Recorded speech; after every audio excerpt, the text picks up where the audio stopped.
Hello, everybody. Greetings.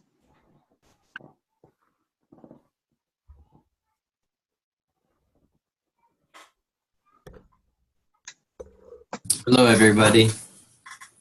Jeffrey, Hi. did you get in a fight over Sri Aurobindo? No, I fell over in the street. Oh my goodness. Are you okay? I'm okay. Yeah. Good, good. Those who've seen me earlier in the week will see that things are getting slightly better, but You were completely swollen shut? yeah, I'm glad you're okay. yeah, You're looking better. yeah, it is better.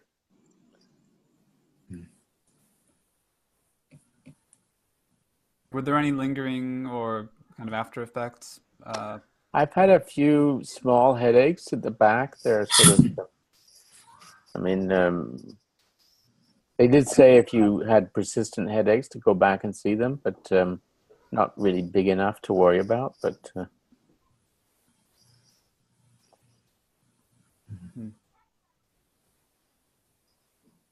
it's not been easy to work this week or do reading. Yeah. Mm-hmm. Although I am caught up for today, so that's something.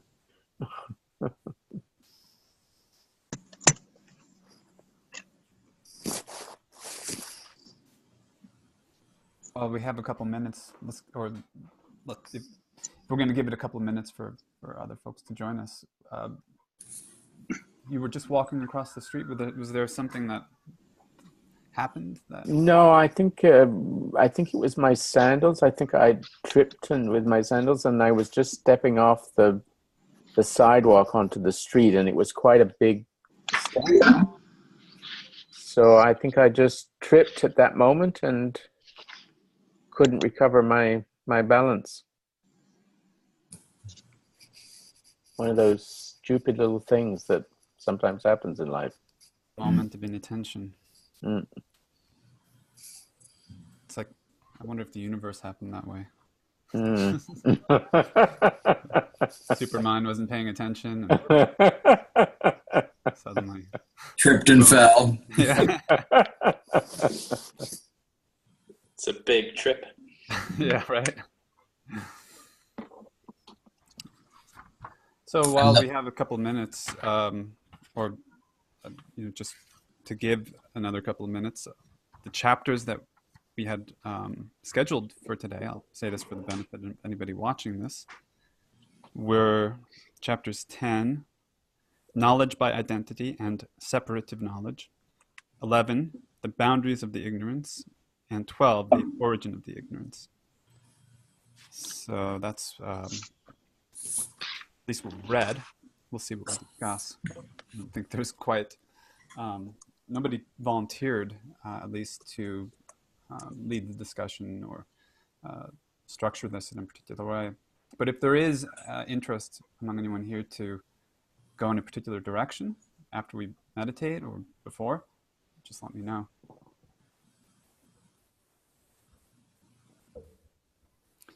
Otherwise, we could just sit in our ignorance. And Jeffrey, you noted that you completed this particular reading. Have you caught up from the entire reading? Okay. No, I've got to catch up on the rest of it.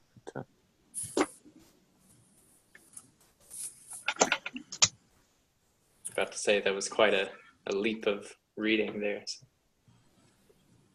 I powered through it early this morning. And had I have to say I love the quotes at the beginning of each chapter. I find them in some ways even more pithy than the chapters. You know, they're all very interesting. The quotes. You'd probably really like reading the Upanishads and the Vedas. It's on my list of things to read, definitely. Yeah. Mm-hmm.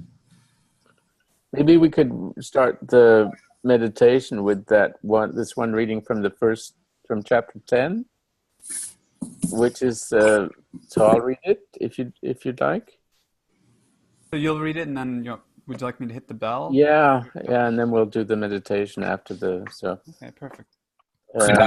Could I suggest we meditate for a minute and then you read it? Sure. Yeah. Thank you. You're talking about the first Brihadaranyaka quote. Yeah. No, where there is a duality is the Yeah. one that I really liked. Yeah. Yeah. Brihadaranyaka. Yeah. Oh, it's beautiful. Mm. Yeah, maybe I'll chat a little bit later. A lot of this is infused with the Mundakya Upanishad. I'll maybe chat about that when we're in session.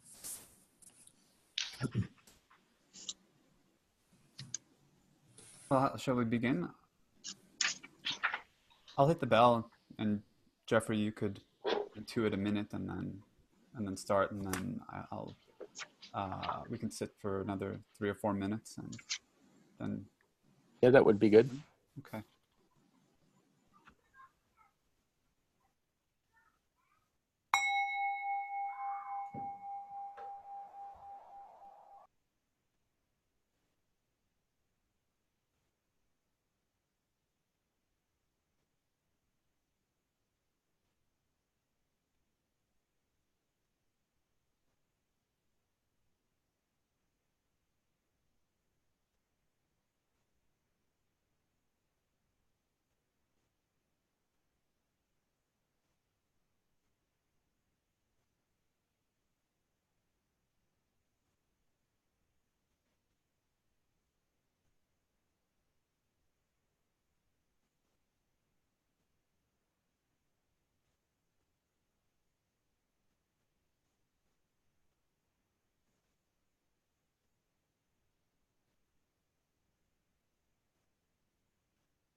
Where there is duality, there other sees other.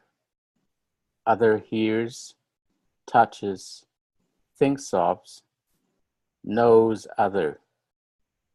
But when one sees all as the self, by what shall one know it? It is by the self that one knows all that is. All betrays him who sees all elsewhere than in the self. For all this that is the Brahman. All beings and all this that is are this self.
Well, perhaps we could begin with identifying in this first chapter that we read for this week, chapter 10, the 4 kinds of knowing or knowledge that Aurobindo identifies.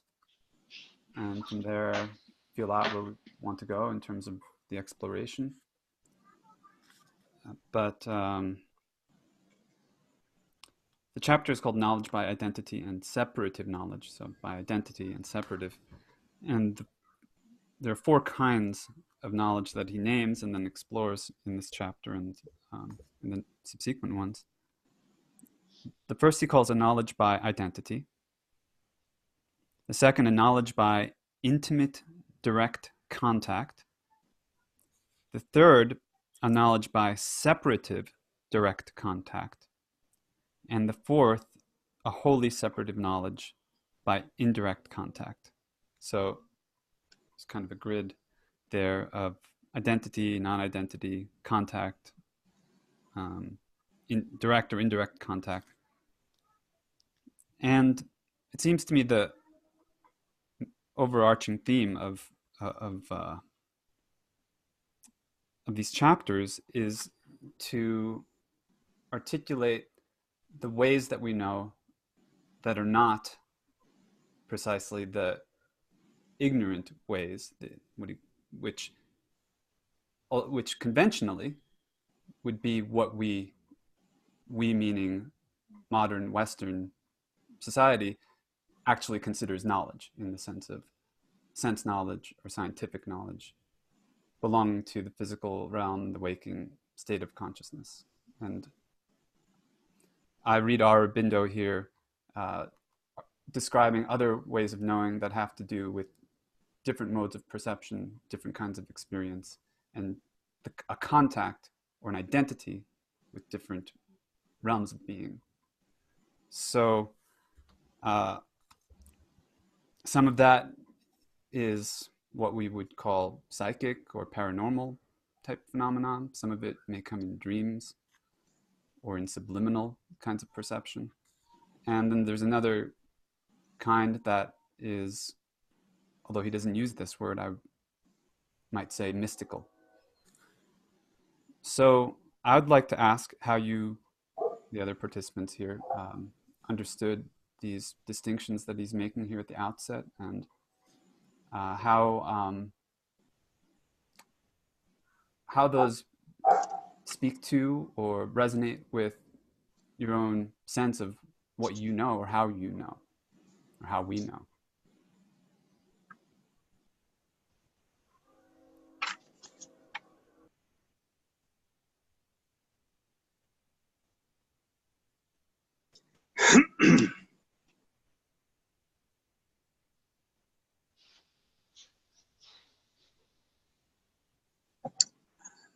Well,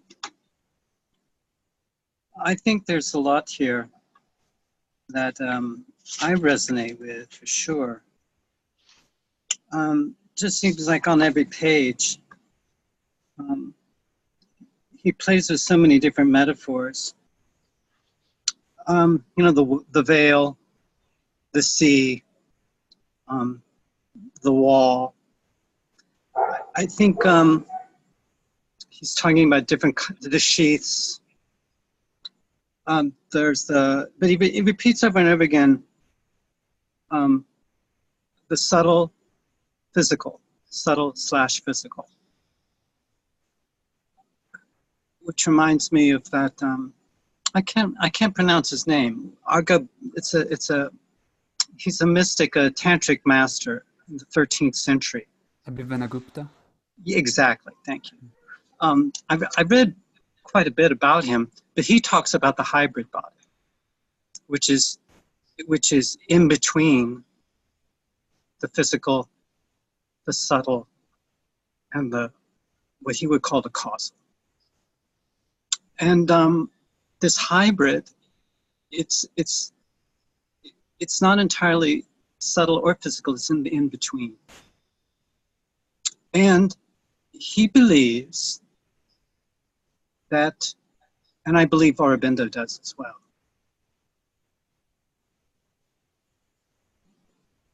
that there are certain conditions when there's an interplay that can happen. And that what we call now paranormal is actually or miracle, would become totally natural, except for our human stain, the belief that we have that we are just not good enough. And this human stain seems to be almost universal. But it's a belief that we have that we cannot lift the veil. But I think the message here over and over again is that we can. Yes, we can, and we must, actually, if we're going to survive. I thought there was a turning point in the conversation. One of the things I really like, maybe I can quote it, but he's talking about our double nature. So I think this is what he's talking about, this double nature. We're a part of and apart from, and we're constantly in the in-between. And it's full of paradoxes and impasses and conflicts and oscillations in between. And so, you know, all of us get stuck, and we also have places that are really rough for us. And then there are unprecedented opportunities that open up for us. I think he's talking about the subtle realm here. He talks about the wall. The ego is a wall. And he goes on for a couple of pages on that. But he says, ultimately the wall can turn into a fence. And I think that's when the ego becomes permeable to these impressions from the subliminal. So I think he's basically trying to, these phase spaces between the subliminal, you guys will have to help me out here, the subliminal, the superconscient, the supramental, but it seems to be these boundaries can become quite permeable and transparent and can be played with. And I think he has some very sophisticated ideas here that sound very much like right out of cognitive psychology. He really does, I think, reject the Freudian idea of the unconscious as something that's hostile to us, and that the ego has to sit on top of. And on top of the ego is the superego. So this hydraulics metaphor, which Freud drew upon and popularized, I think Aurobindo rejects. I think the inconscient is not the same thing as Freud's unconscious. I also think he's very different from Jung, although I think he's closer to Jung than he is to Freud. I think Jung was sort of like a neo-Kantian in a way. We cannot know the thing itself. Jung didn't say that, but I think he still lived within the confines of that very positivist science. And he had, of course, his red books, which were incredibly powerful expressions, but they were all, they weren't published until after his death. So I think he was very much a product of his time. So I think Aurobindo is doing something else. And I think this is, I think, awe-inspiring. I think it's just wonderful read for me. I didn't get to read the last chapter assigned, but the first two I read, I thought it just flowed beautifully. So I feel like, I think the metaphysician here has become a magician. And I think that's where, I think Aurobindo is at his best. I thought the first book was really tough, but this one seems to be, you know, I feel like a turning point has been reached. And he talks about I think the turning point is another metaphor he uses. Anyway, those are some of my impressions, and I have a lot more to say, but I'm very curious about how other people are responding to this. So thank you.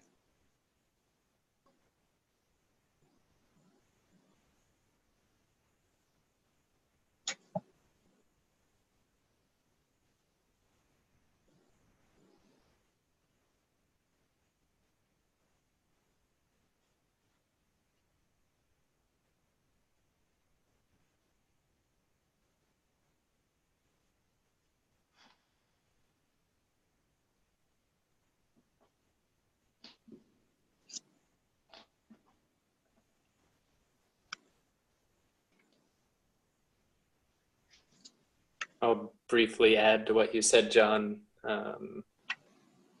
because I took to the wall and the fence metaphor, because it resonates with a couple other things we've been exploring. And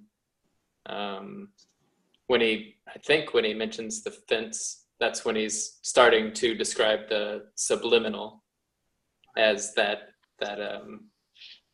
mode, or that state in which, yeah, it becomes permeable. We can see beyond the wall. We can see through towards what else is out there. So yeah, I really like that portion.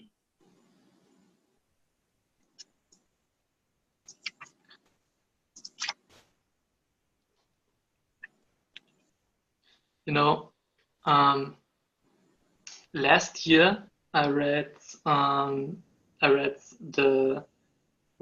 Future of Religion, The Religion of Tomorrow by Ken Wilber. I read the whole book. I read every footnote. I read it the week it came out in English. And in that book, that's how I come to this Aurobindo reading. In that book, he talks about all the pathologies that go on the third tier level.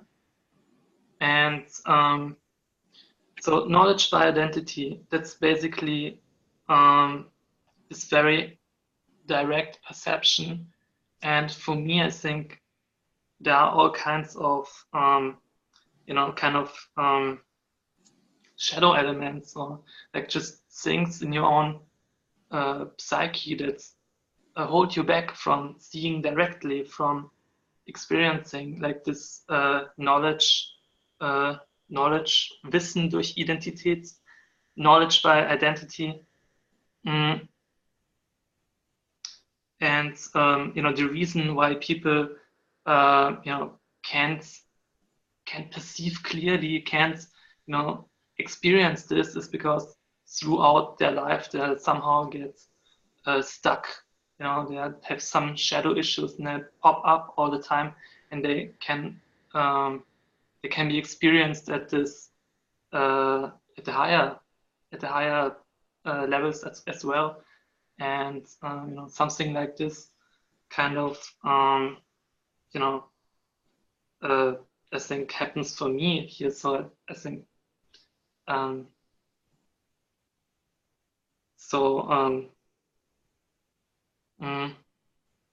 this wall that he talks about, you could see this maybe as a kind of shadow, as a kind of some traumatic stuff that just happens, and it doesn't let you see a more direct, immediate perception of the world.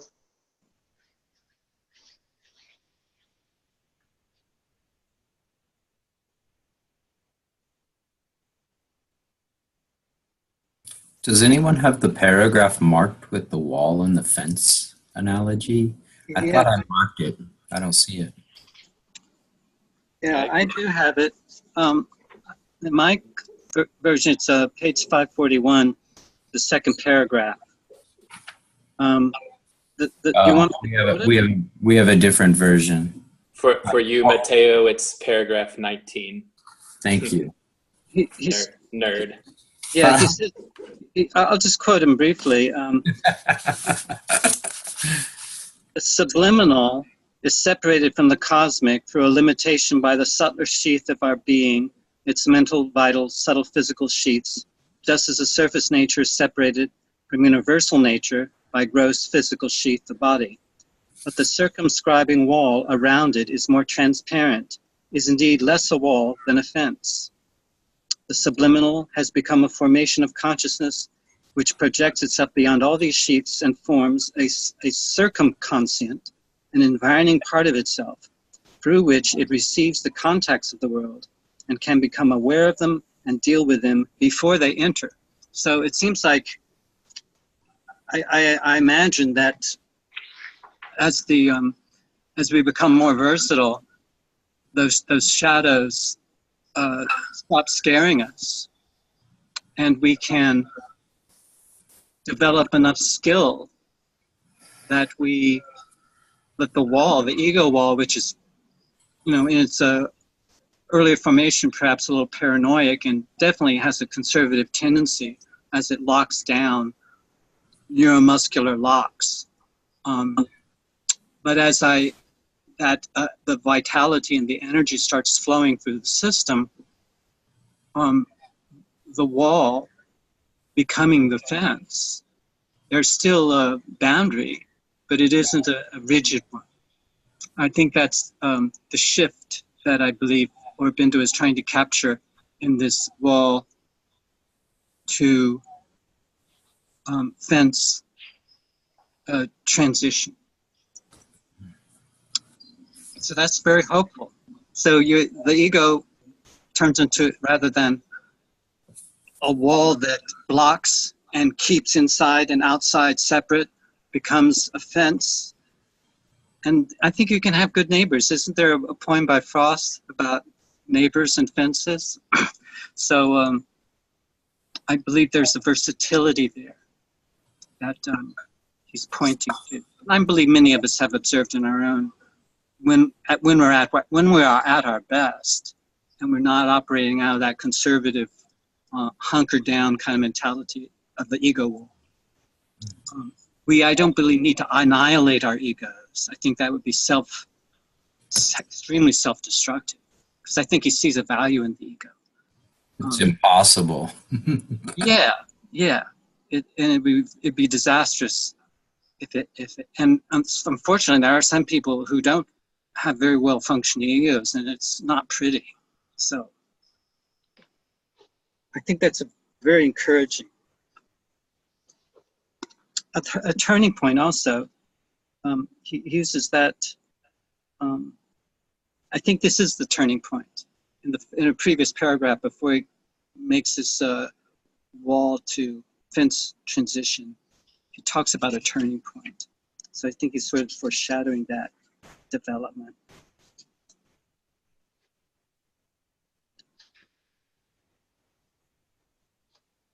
So that's at the end of paragraph 17, just to note the turning point. So Yes. I was sort of noticing how observant he is.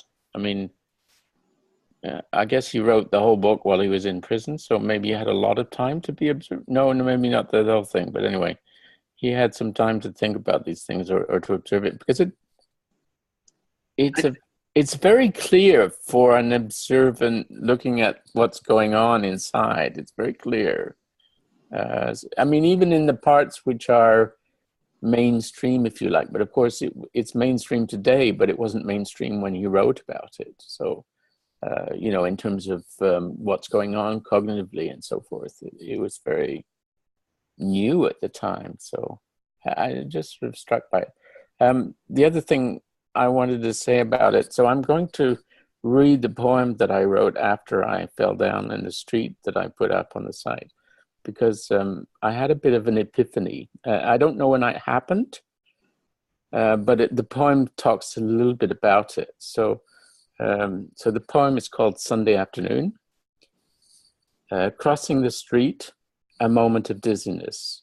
Sky and ground fuse, asphalt falls upon my head, stings like sizzles of rain on hot pavement. And yet, underneath the pain, a brook bubbles, a welling from inside that refuses to be balked. There's nothing like pain to wake you up to the amazing burst of power in each instant of time, incarnated within body. Hospital sounds, conversations, serious talk, voices raised, insults and placating, gratitude and pleasantries, murmurs, phones ringing, insistent words, buzzes, creaks and moans, alarms, bells, grunts and sighs, whispers, rustling, people moving quietly. My inner kinesthetic space is distorted, skewed upward and to the right, while vision there is reduced. A swollen eye stares back from the mirror when I slip away to the washroom. When I got up, I had to pay attention. Can't afford another bout of dizziness. eye half shut and singing, a throbbing somewhere above and behind, still and unsure, clicking of a keyboard, and a binder opening and being shut, concentration gone to pieces, all is in flux. Young man, curly brown hair, stares and thinks, types, stands up and looks around at his patients, offers a glass of water, checks where the doctor is, returns and works silently. The doctor arrives, a woman, just as I had imagined. She's all business and I am soon liberated.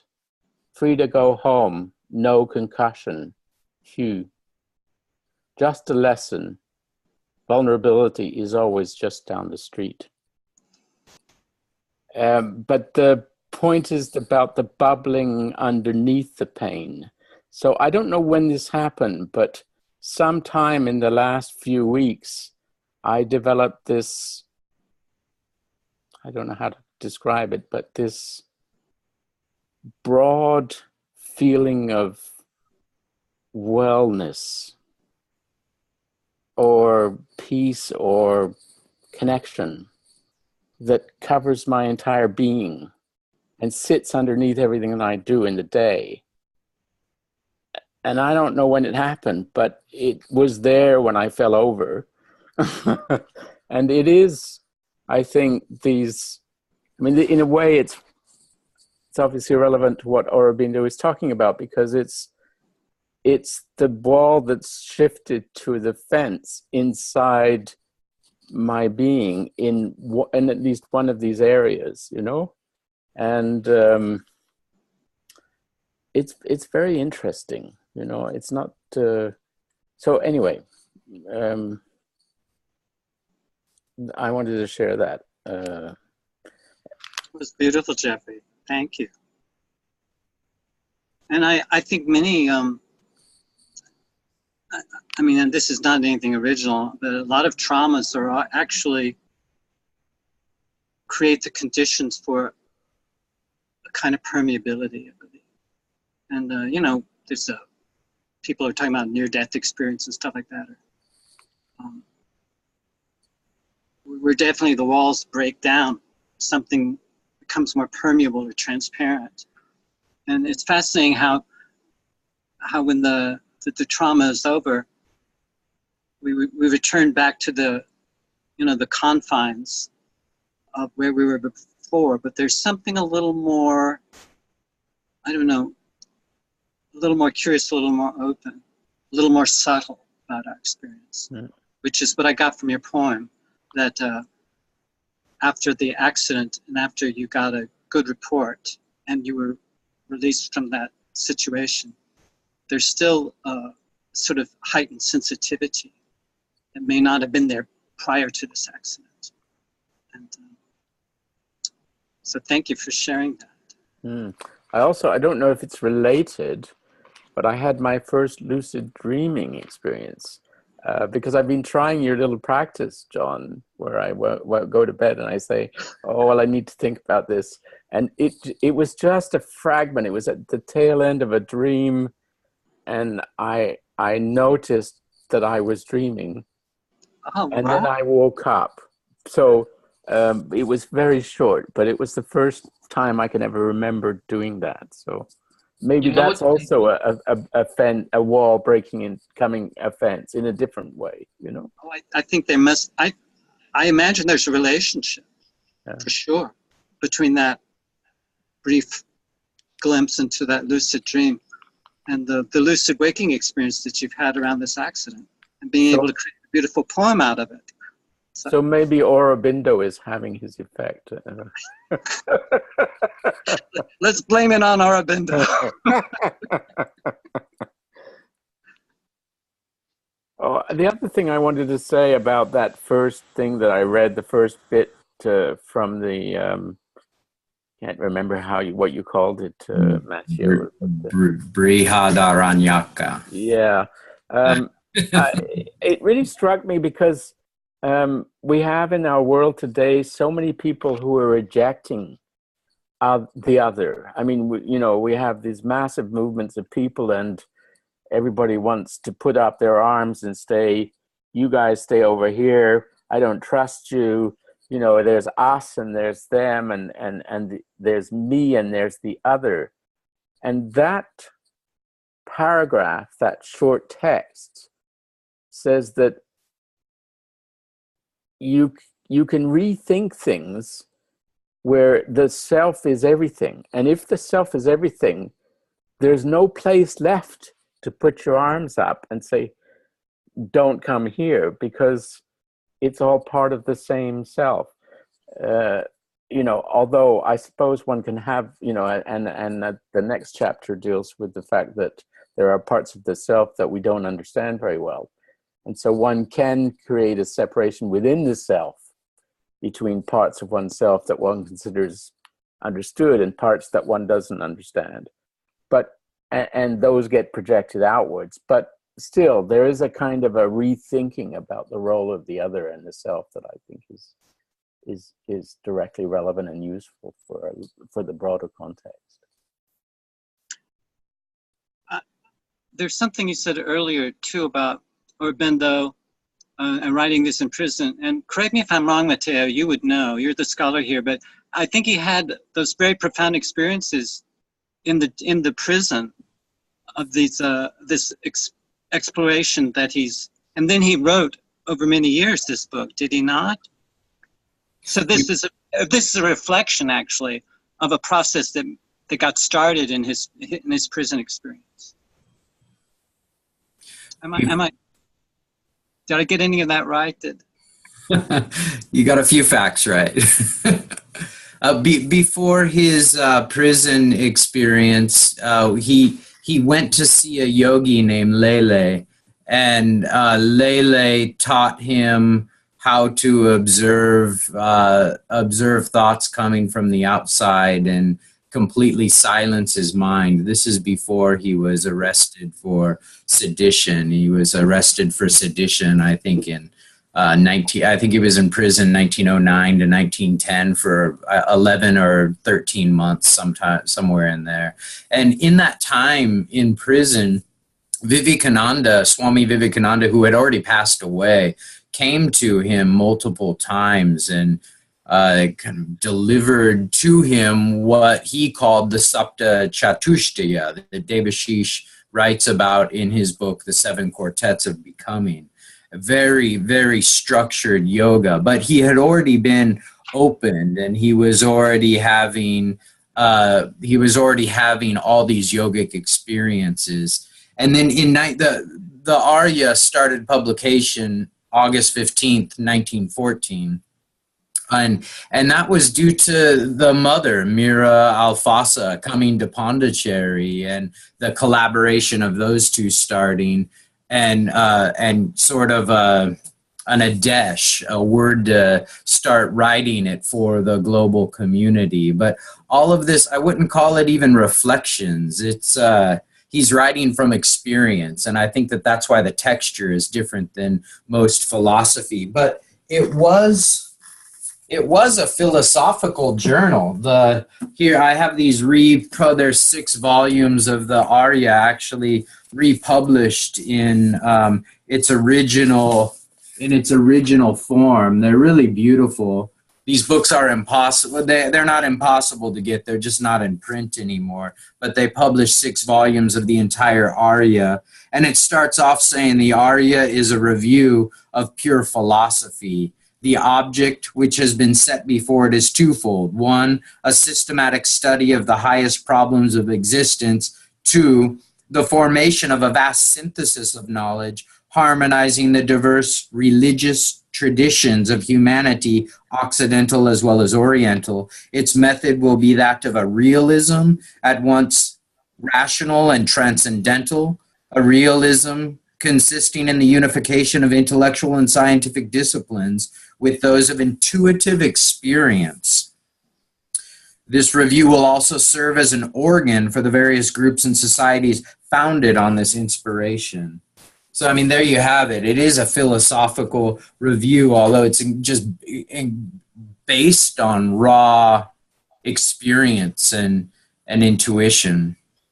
Yeah, so it came, yeah, it came out of that, but I wouldn't say it's like he spent a year in prison and had all these mental reflections and then wrote it down. It was, yeah, that's not quite it. Yeah. And another comment on something that you said a while ago, John, because the word sheath is so specific, I wouldn't say that it's metaphorical, because there's so much in the Upanishads. This languaging comes directly from Sanskrit. There's all the different mind, life, and body. These all come from specific Sanskrit words. That's anamaya kosha, which is like that translates literally as sheath filled with matter. And then pranamaya kosha, sheath filled with life, sheath filled with prana. Then manomaya kosha, sheath filled with mind. And then there's vijnanamaya kosha, sheath filled with psychic being, sheath filled with soul, individualized soul in the process of evolution. And then ananda maya kosha would be like the super bliss consciousness, sheath filled with super bliss consciousness or something. So it's not a metaphor like the fence and the wall metaphor in that way. Right, I understand. I think it comes out of Shankara, actually. That's where I remember the five sheaths and the pranic sheath and the material sheath. And I had always, and I also, we're familiar with the chakras, which is wheel, and that's a metaphor. That has its base in a metaphor, because it may have initiated as a metaphor, but then it becomes just a part of the way people frame things. And also the kundalini as a serpent. Those are all comes out of a cultural, I think, milieu. And I believe that it can be extremely helpful, but I think we need to sort of recognize that these great texts came out of people's experience, and they looked in their environment for something that they could use to communicate these very subtle experiences. And but I think as moderns, and I don't speak any Sanskrit, as I go back and study these texts, I sort of stumble over a lot of this stuff. But I realize as I get older that the experiences that I've had have a family resemblance that's so strong that I can read these texts and they can be illuminating to me. They don't have to be, so the metaphors they use can actually trigger my imagination in ways I think that across cultural sort of influences occur. So yes, but I appreciate your pointing that out, because I think there is a difference between a metaphor that's like a poetic device that someone's using and something that becomes a part of a tradition. I think he uses the actor-poet metaphor also, I think in the next chapter, as an example of what the ego can be, I think, when it becomes a fence and it's more permeable rather than a wall that's entrenched. I think he says it's the ego becomes, which lives and dies, the mortal self, but it's much more about it's much more like an actor playing different parts, or a poet expressing himself, herself, with the interplay of language and metaphor and story. So the ego allows for a kind of self-expression if I think this transition from a wall to a fence occurs. And that's really nice to know, because then we don't have to be spending the precious time we have here in these futile sort of trying to consolidate an ego that is never going to be consolidated. It's not supposed to be. But it doesn't have to be rejected. It can become a source of co-creation. We can allow things to occur that would not occur if we weren't in this participatory setup. So that's what I find so encouraging about this, is how participatory it all is, and how we all have can have a very creative role.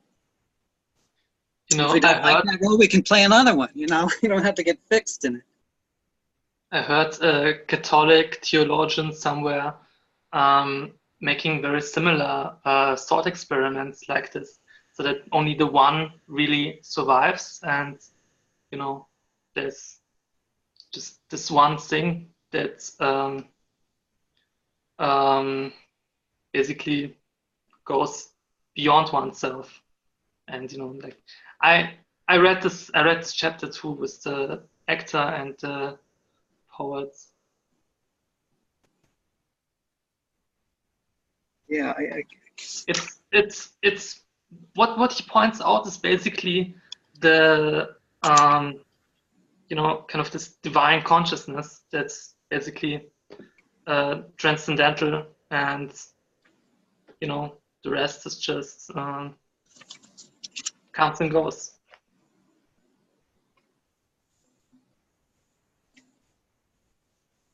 I think it's in the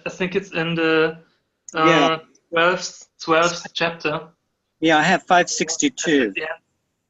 He says, the true being which we are no more dies by the cessation of one life than the actor ceases to exist when he has finished one of his parts, or the poet when he has poured out something of himself in one of his poems. Our mortal personality is only such a role or such a creative self-expression. So I'm very drawn to those theater metaphors. So I think there's a drama on stage. There's also an even bigger drama off stage. And I believe he sort of is playing with that metaphor. So we can all go backstage and we can watch how the drama gets set up. And that gives us a whole different way of, and when we go out on stage, if we're going to do that, we have a different relationship to the script and to our fellow performers and to the audience.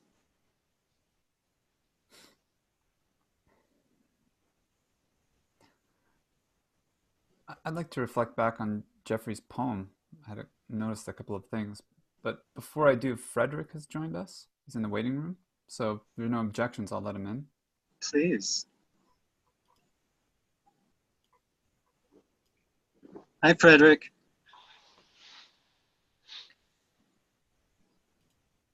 Oh, hello. Welcome. We've just been talking about these chapters, and I was about to reflect on a poem that Jeffrey shared with us a few minutes ago. You can see the recording later. It relates to his eye. One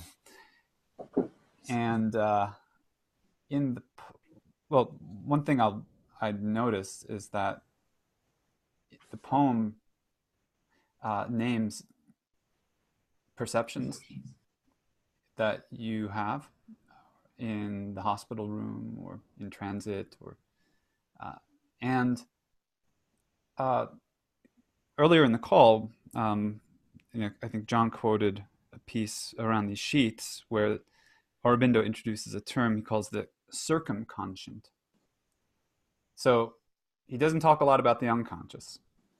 He talks about the subconscient, superconscient, and he introduces this here. He doesn't really expand upon it, but the circumconscient.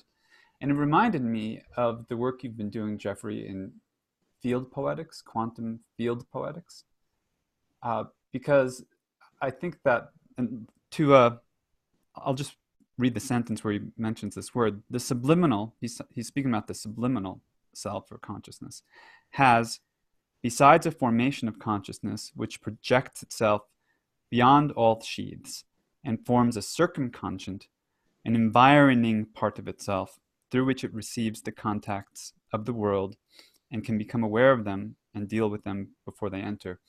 So it seems to me part of what is happening in the poem is that field awareness becomes present for you. And in this state of being, I guess, you were probably going somewhere. You probably had some things on your mind. You weren't necessarily in tune with or paying attention to the field around you, I'm guessing. And then this accident occurs, and this subliminal sense of what is happening around you becomes activated, or rather, you become aware of what you're already aware of. So I thought that was interesting that the field poetics came through in a very concrete way, not just because the street fell on you, but in the sense of the concrete perceptions that you had in the experience. And so just some reflections there on that. I think it's also interesting that he's writing this in the wake of, he doesn't talk about Freud or Jung or anybody else, but he's clearly presenting a different model that doesn't give that much importance to the unconscious, or which big dominant disruptive idea in this time. But he wants to say that what we think is unconscious is actually very conscious. We're not ourselves conscious. That is to say, the waking separative self is not conscious of what we're conscious of. So I think that's very interesting. I think you're right about that. I think the ego is unconscious. And I think the ego projects its ignorance onto just about everything. But I think that's what Aurobindo is rejecting, because the unconscious is not unconscious to the unconscious. It's only unconscious to the ego, which is really kind of stupid and very myopic. So I think that he definitely rejects a lot of those, the ego psychology of Jung and Freud, coming out of that Kantian idea that you cannot know the thing itself, that you are restricted to just lots of different, you can construct all you want to, but you can't know the thing itself. And I think Aurobindo is not only saying you can know the thing itself, but you are the thing itself. It's a totally different worldview. I wanted to say, following what you said, Marco, that there is another hidden effect going on there too, which is the fact that I even wrote the poem in the first place, because I was sitting in that hospital room. I had my iPad with me, but I had the eye all swollen up, and I wasn't that inclined to start opening up the iPad and doing stuff. I just needed to sort of vegetate out. But I was listening to everything that was going on and watching everything that was going on. And the impulse to write poetry is new to me. It's not something that I had it as a young man, but I lost it on the way. And it's only just beginning to come back. And it's partly the effort on quantum poetics that is bringing it back. So there's an attending to the field, not just in the tense, in the actual perceptions, but also in the act of writing about it in this particular way, which is also part of what's going on. Yeah. There are a couple of other things I wanted to say about. I'm not sure that I entirely agree with you, Johnny. My reading of the second chapter of the 3 was that there he does give a certain amount of place to the unconscious. Maybe not as much as Freud or Jung necessarily gives, but he does situate the unconscious as being a bigger thing than we tend to. We tend to think of, here's the conscious, and down there's some sort of mysterious layer that we call the unconscious. But he's sort of saying, well, here's the conscious, the sort of ego, self-conscious part, and here's the unconscious, and then here are these other things going on, right? So it's a thing that says, you know, our sort of ego understanding of what's going on of the self is completely falsified by this self-importance of the ego, which doesn't correspond to what's going on. And that's something I have always felt to be true,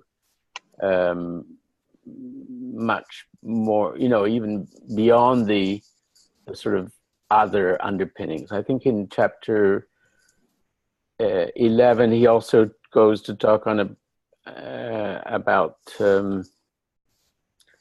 I can't remember exactly how it works, but these different sections.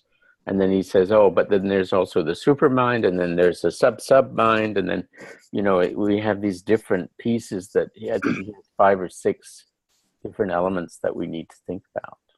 Well, I think there's a difference between subconscious. When you're saying subconscious, something is under something else. And I think this is the subconscious was used by Freud quite a bit. And it was definitely under. And in his culture, it was extremely suppressed, but I believe he had a creative way of working with it, but a very limited way of working with it, that I find absent in Aurobindo. I don't even think I think he's familiar with it. I think he's an extremely good psychologist and a phenomenologist as well. But I think there's a difference between something that's beneath and something that's next to something. So I feel like this is going from conscious up here, subconscious down there, to something that is both conscious and unconscious and kind of oscillating back and forth. But I think he's using different kinds of vocabulary for I believe, because I think he's trying to describe something very much more fluid and dynamic than something on top of something else. He does use ascending and descending language quite a bit, but I also feel like there's a lot of ambiguity in it. And he talks about, he calls the ego the wall, which can become a fence, but he also calls it a bubble. And he also says that the ego is necessary, which I also found very interesting, because you have a lot of people in the so-called sort of spiritual world who say, well, we need an egoless world. But he's saying, no, the ego, you need it. You can't get rid of it. We need an egotisticless world. Egoism is very different than the ego. I think you need to understand how to situate it, right? So I think we can be ego-free, but not ego-less. No. I think that's a disaster. But I also I'm getting this image of much more of something that's unfolding. And for me, it's very fractilic. He didn't use fractal, but I think he must have been familiar with Einstein and that Riemann geometry, that sort of new geometry that was sort of non-Euclidean geometry was starting to kick in, I think. Because I think he's trying for some sort of topology that's very friendly to me. And when we were doing some of those investigations into the Klein bottle and the Mobius strip and the torus, I feel like Aurobindo would be very comfortable with that. I may be wrong. You know, Matteo, you could correct me, but I feel like he's very visionary, and I believe he's using the metaphors of his time, but I think he was ahead of his time as well. And I feel like we're sort of the beneficiaries of this exploration, because I feel he feels very contemporary in these chapters, which I didn't feel that way in the opening of the first book, but I feel, but maybe it's not just getting used to his personality and the way he communicates. But I feel like there's a very sophisticated psychologist here. So thanks for helping me sort this out.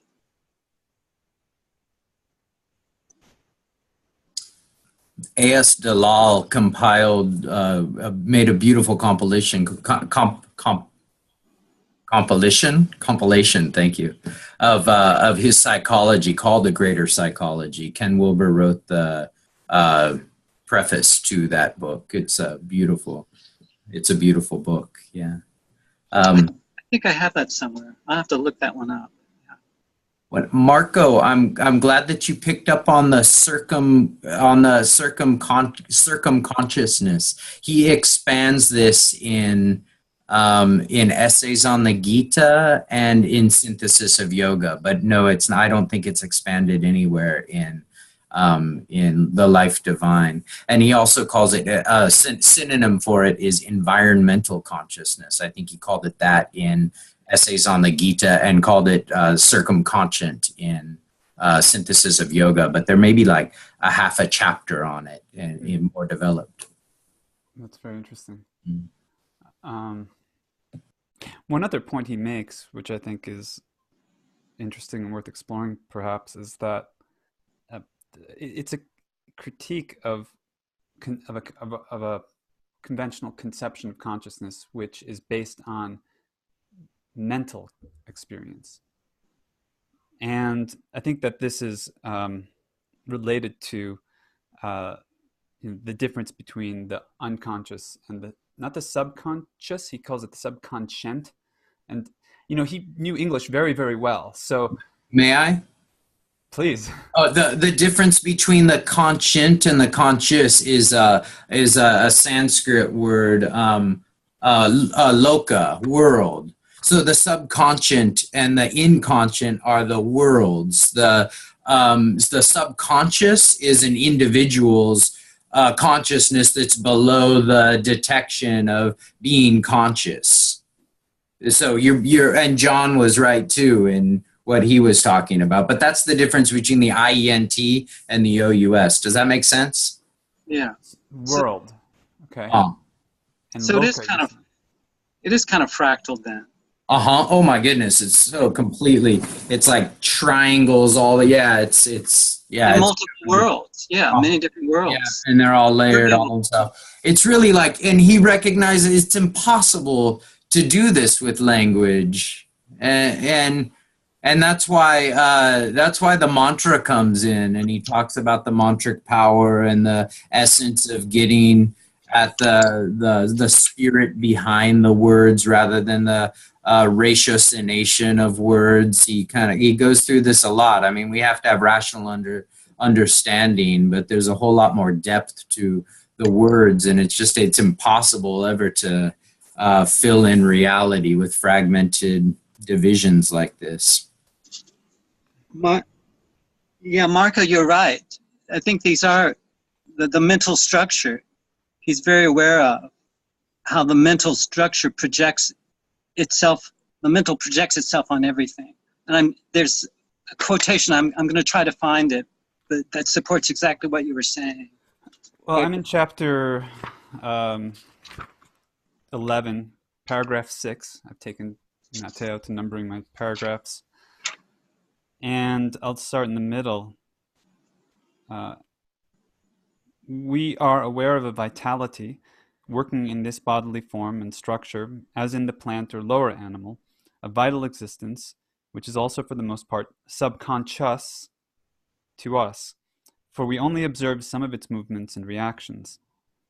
We are partly aware of its operations, but not by any means of all or most of them, and rather of those which are abnormal than those which are normal. Its wants impress themselves more forcibly upon us than its satisfactions, its diseases and disorders than its health and its regular rhythm. Its death is more poignant to us than its life is vivid. We know as much of it as we can consciously observe and use, or as much as forces itself upon us by pain and pleasure and other sensations, or as a cause of nervous or physical reaction and disturbance, but no more. Accordingly, we suppose that this vital physical part of us also is not conscious of its own operations, or has only a suppressed consciousness or no consciousness, like the plant, or an inchoate consciousness, like no consciousness like the plant, or an inchoate consciousness like the incipient animal. It becomes conscious only so far as it is enlightened by mind and observable by intelligence. And the next paragraph, this is an exaggeration and a confusion due to our identification of consciousness with mentality and mental awareness. Mind identifies itself to a certain extent with the movements proper to physical life and body and annexes them to its mentality so that all consciousness seems to us to be mental. But if we draw back, if we separate the mind as witness from these parts of us, we can discover that life and body, even the most physical parts of life, have a consciousness of their own, a consciousness proper to an obscure or vital and to a bodily being, even such an elemental awareness as primitive animal forms may have, but in us partly taken up by the mind and to that extent mentalized. So this is I think where the argument that he's making is that this subliminal, what we can access as far as intelligence or consciousness at the subliminal level, is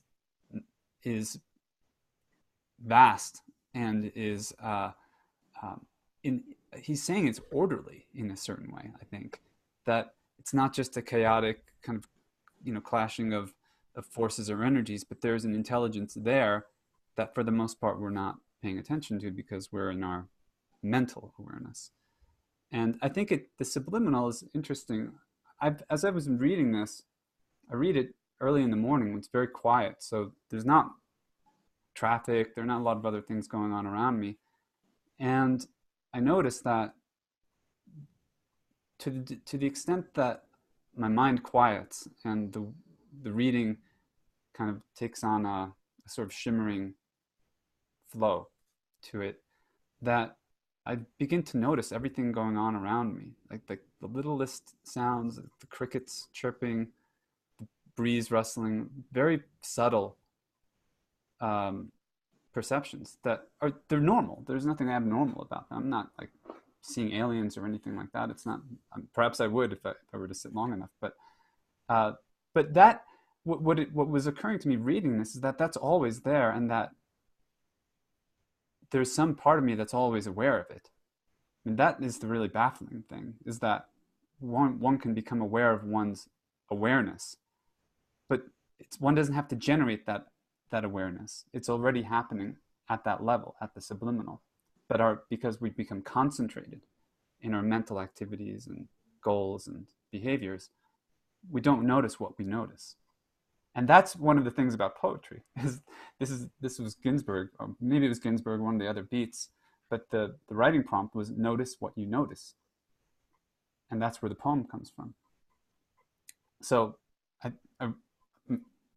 I imagine that this poem that you wrote, Jeffrey, is you noticing what some part of you already notices.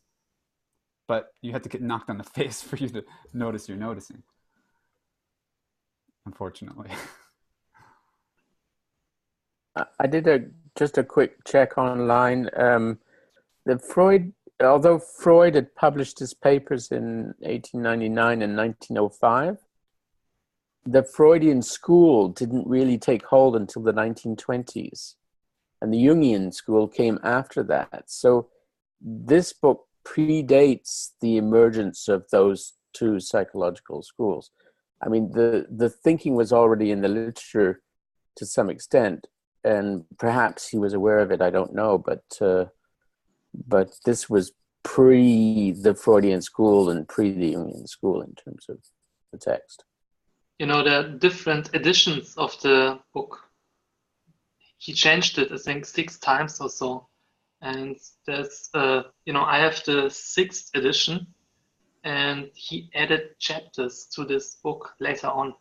So it's maybe not the one written in 1809, or I don't know when this was written. My edition is 1940. This is in 1940. So I think Freud was well into his career, was almost over by then. May I really quick clear this up? The Arya, this book is 2 books of 28 chapters each. The original Arya was two books of 26 chapters each. So there were the original was published serially from 1914 to 1920-ish, somewhere in there. August 15th, 1914 to about 1920.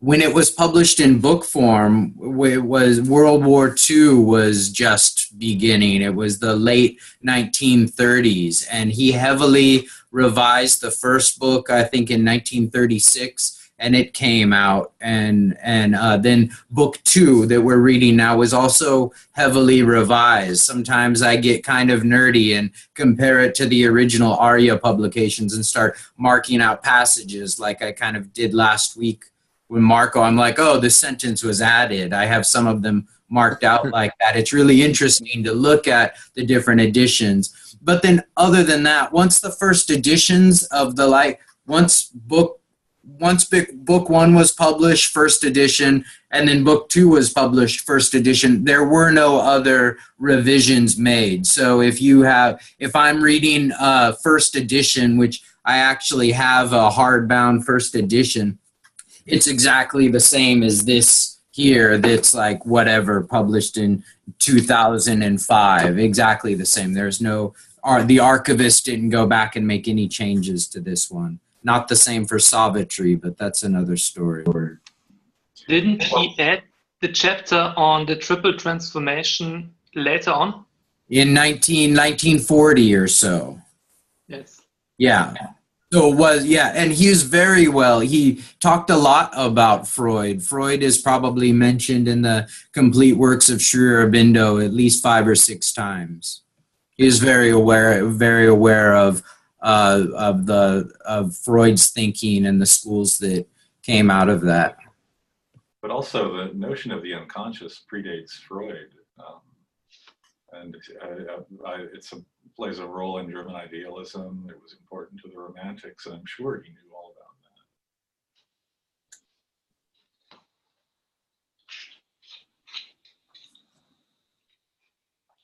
that. I have perhaps a really trivial note about these books. I noticed that my book smells really good. That's very weird, but I stick my nose in it. It smelled almost like incense or something like that. And where's it come from? What edition is it? Yeah, it was printed in India. So Hold it up.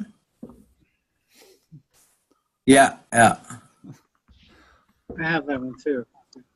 I'm sure it sat in a warehouse that also manufactures and sells incense and things like that. That's what I was thinking, because that theme of what books smell like, and how going back to a book that you might have read years or decades ago and smelling it evokes all of these extraordinary memories of just what it felt like to first read that book.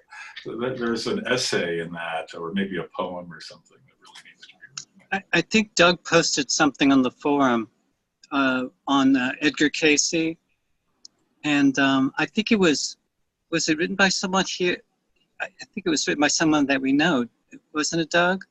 But at any rate, he talks about Edgar Casey and this a Croatian girl who evidently went into a coma, and when she came out of the coma, she was like very fluid in German, which was a language she was trying to learn before she went into the coma.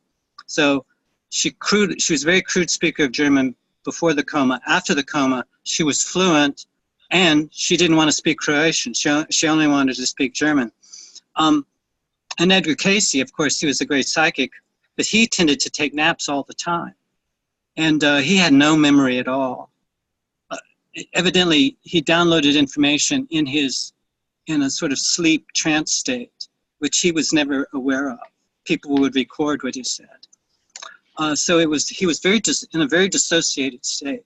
But I think that article that Doug offered sort of adds, I think, to what Aurobindo is exploring, how the unconscious, what Freud was calling the unconscious and was slightly hostile to sometimes, I believe Aurobindo was recognizing as critical, because our egos may be interested in a lot of things and might prepare us for a lot of things, but we go to sleep at night, and in our dreams or in our trance states or in our reveries or in our fantasies, a lot of work is being done.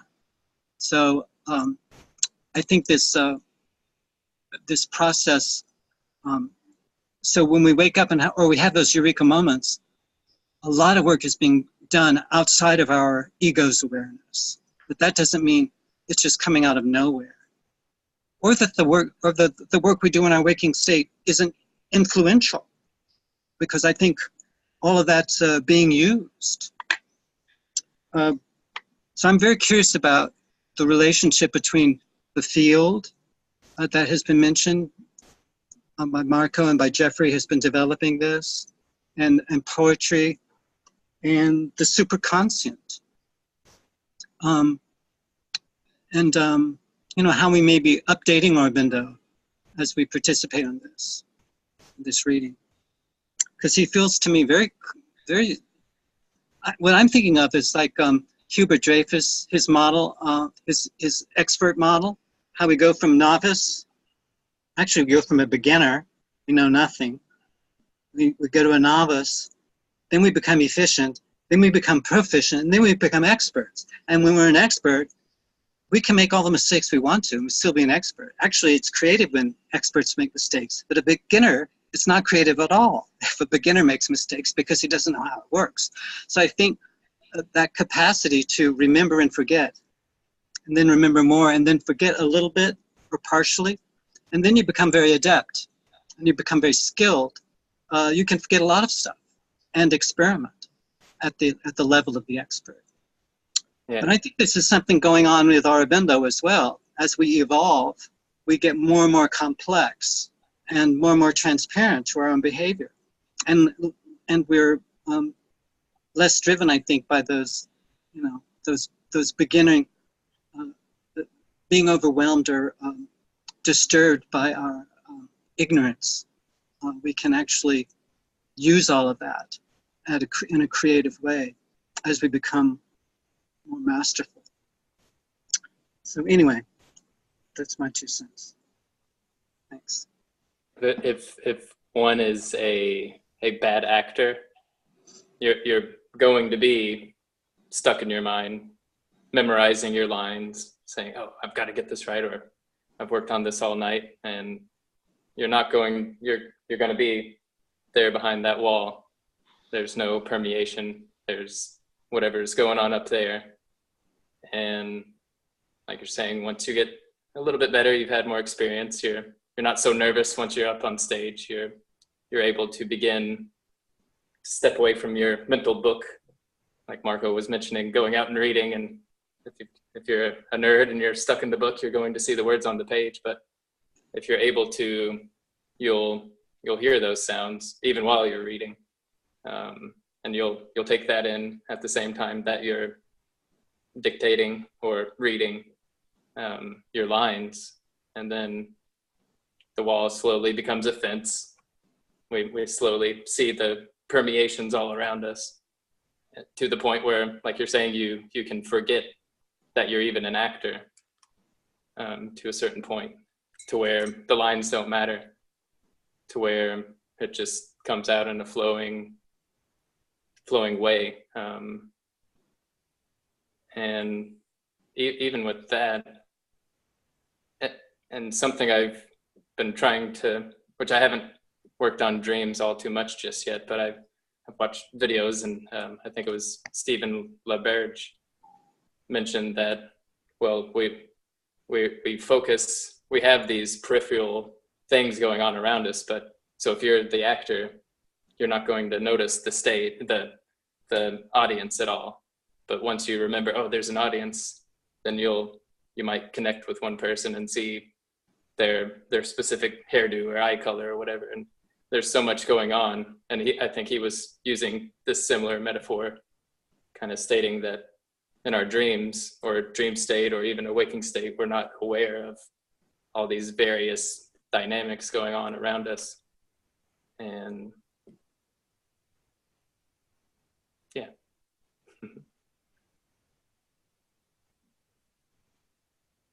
So there was a quote that I had marked out from, I think it's in chapter 10, which describes the field.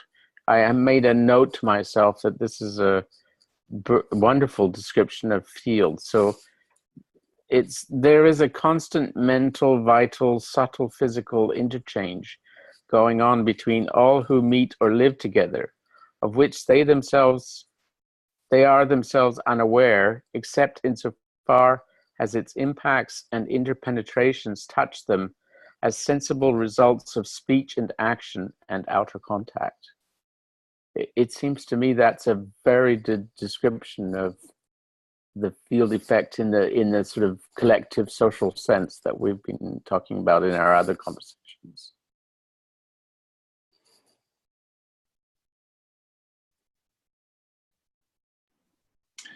Well, I guess when I'm trying to make sense of this and translate it into things I'm more familiar with, I think in terms of actually back to Dreyfus, which goes obviously back to Heidegger, and through Heidegger back to Aristotle, the distinction between knowing how and knowing that. And I'm still not quite clear on how Aurobindo is using the term mind. When I think of mind, I think of that thing that has propositional attitudes, beliefs and hopes and desires and fears and so on. And, or, you know, anything that can be stated in the form of a proposition, X is Y.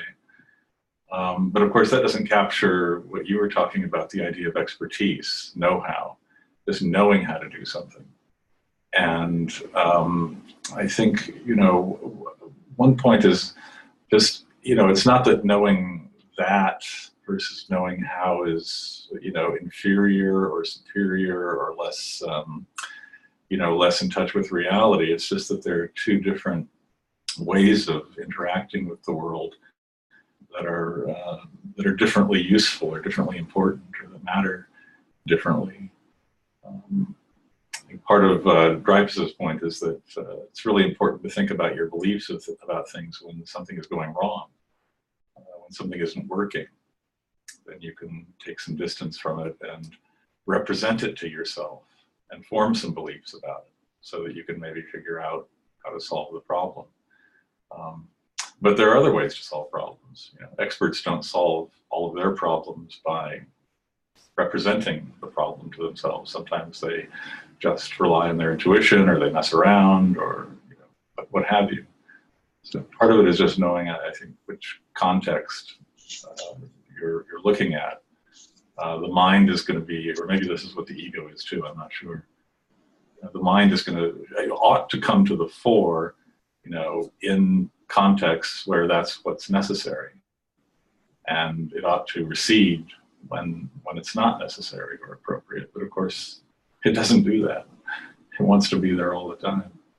It wants to reduce everything to what can be put into propositional form and, you know, reduced to a belief or a hope or a desire or whatnot.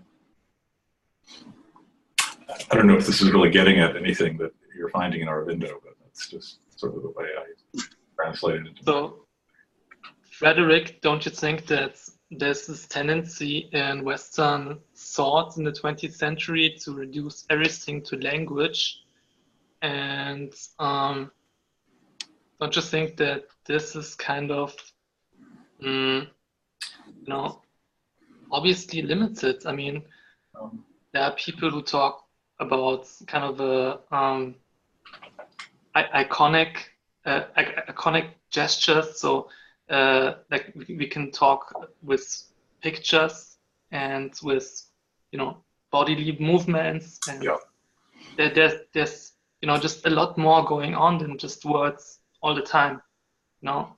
Yeah, and I agree completely, except that I think that not all language is sort of propositional in nature. I guess that's where I would I think that most things are not words, like in human interactions. It's words, but it's also, you know, just situations and body language and a lot going on that's not being said in words.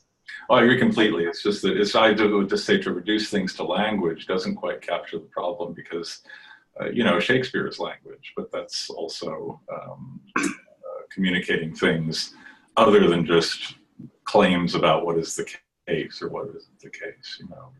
You know what I mean? It's just poets and playwrights and artists and novelists can do things with language that aren't reductive. They're not just about making claims that, you know, some proposition is true or false and so on. But I agree with you. Yes, but what about dance, for example, or just, you know, I think there are words and there's an existential dimension. And I think that Aurobindo very much gets to this with the Brahman. So the Brahman is everything. It is the whole world, which includes everything.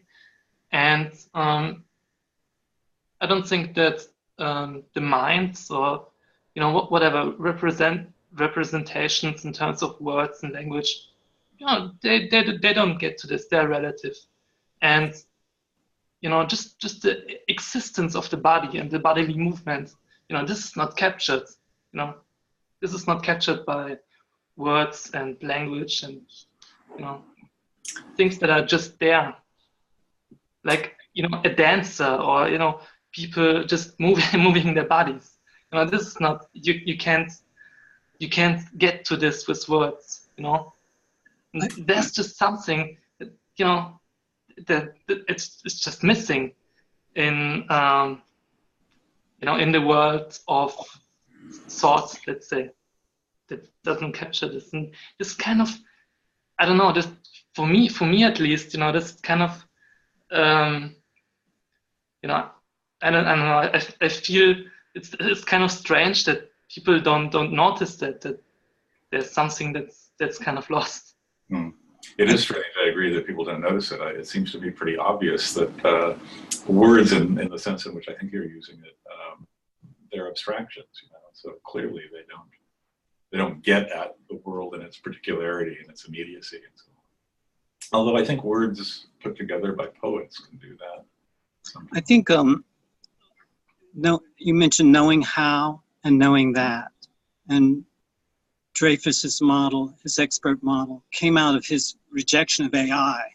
He's saying AI thinks that if you're an expert, you're going to be in trouble because AI is going to take over. And he says if you're truly an expert at something, AI will never be able to affect that.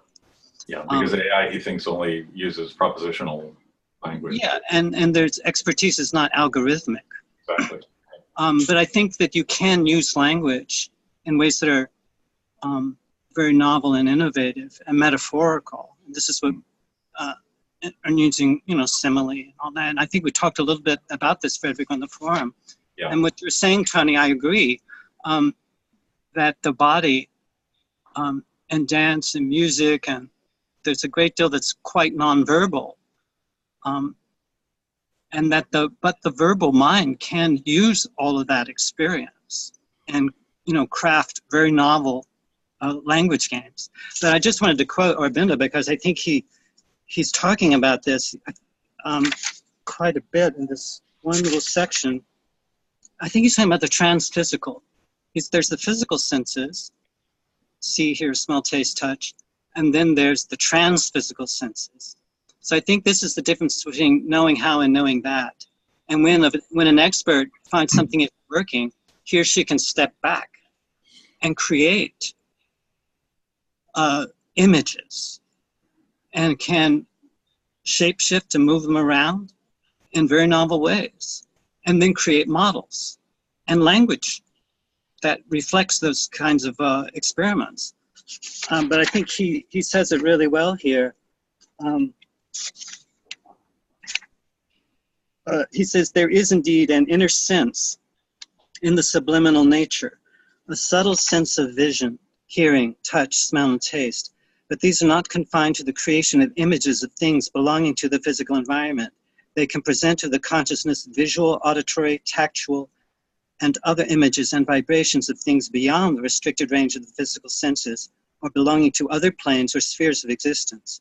This inner sense can create or present images, scenes, sounds that are symbolic rather than actual, or that represent possibilities, information, suggestions, thoughts, ideas, intentions of other beings, image forms, also of powers or potentialities in universal nature.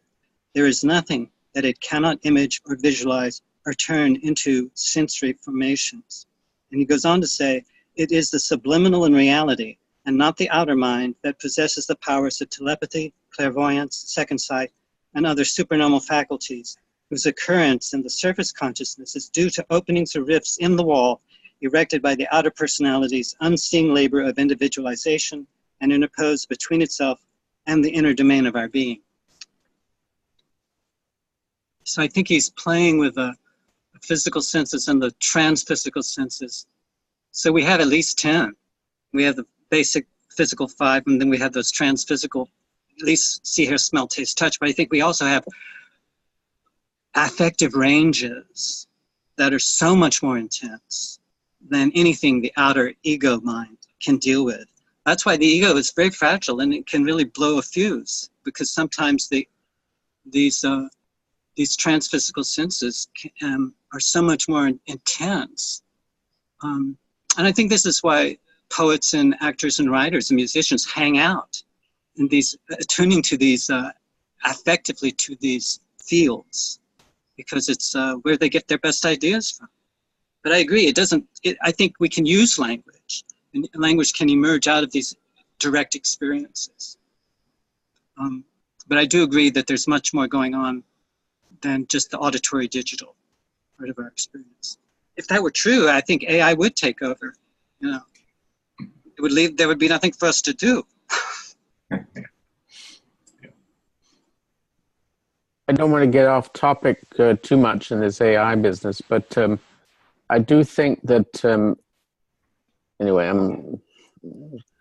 I don't entirely agree with you, Johnny, that the AI is all about representation and propositions, because deep learning, the way it's done today, is a kind of reproduction of action, not just, it's more the how to than the what to. You know, in that way, it's a very narrow kind of how to. But it's not just about it used to be with expert systems, just about propositions, but today's neural networks don't operate that way. Right, I agree. And I think Huber-Dreyfus was talking about first level AI. Yeah. And that's where his model was in contrast. But I think right now they're creating environments. And the problem is they're too narrow. Inside the head. Yeah.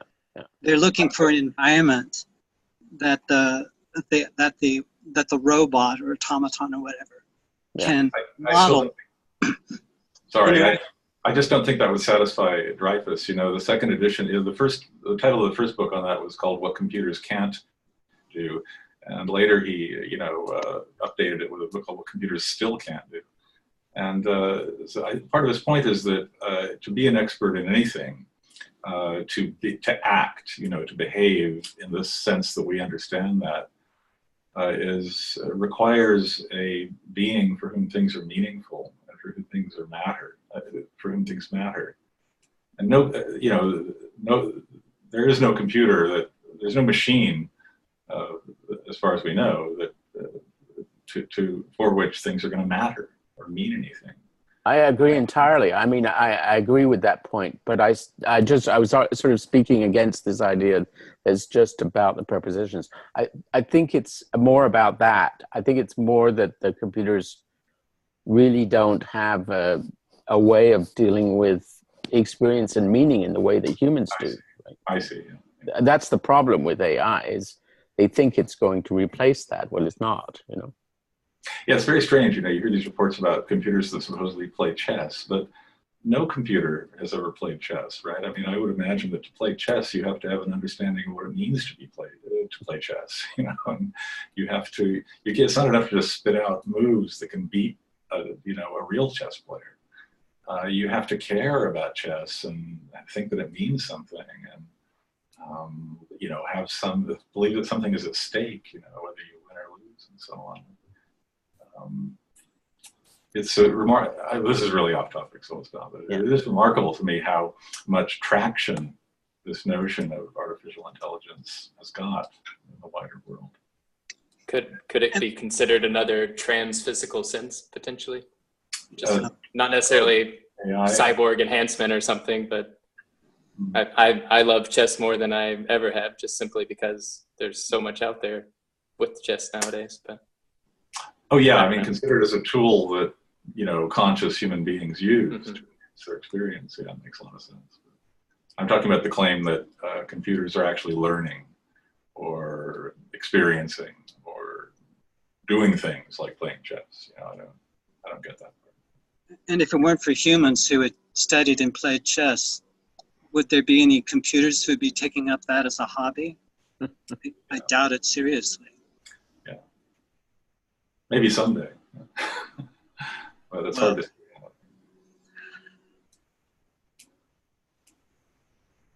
Well, to bring it back to the topic, I wonder if we could, or maybe if we're at a point in the conversation where we go back to the starting point.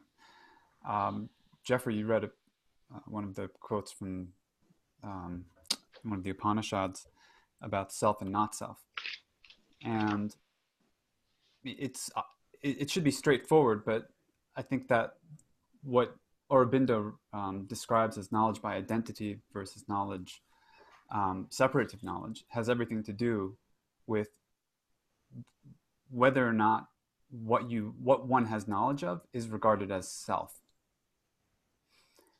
And when we talk about language, propositional language or representational language, inherent in that mode of language is that there's a subject and an object. There's a self and a not self. So from the outset, it's a knowledge that is not by identity. It's a knowledge that presupposes separateness, and then can go about making propositions or representations. And you could use AI to make much more elaborate, representations involving big data and dynamic,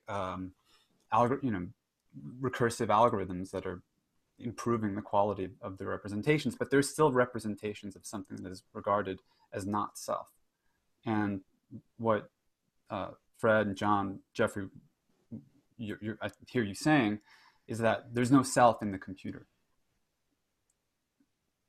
The self is the being to whom a representation would be meaningful. But language doesn't have to be used only representationally or only propositionally. It could be used not by the mind to divide, measure, process, effectuate some aspect of reality, but it could be used by the soul, or what Aurobindo and other traditions call the soul. Aurobindo also calls it the psychic being, because the psychic being can also communicate through the self and through the individual, and so could use language differently than the ego uses language.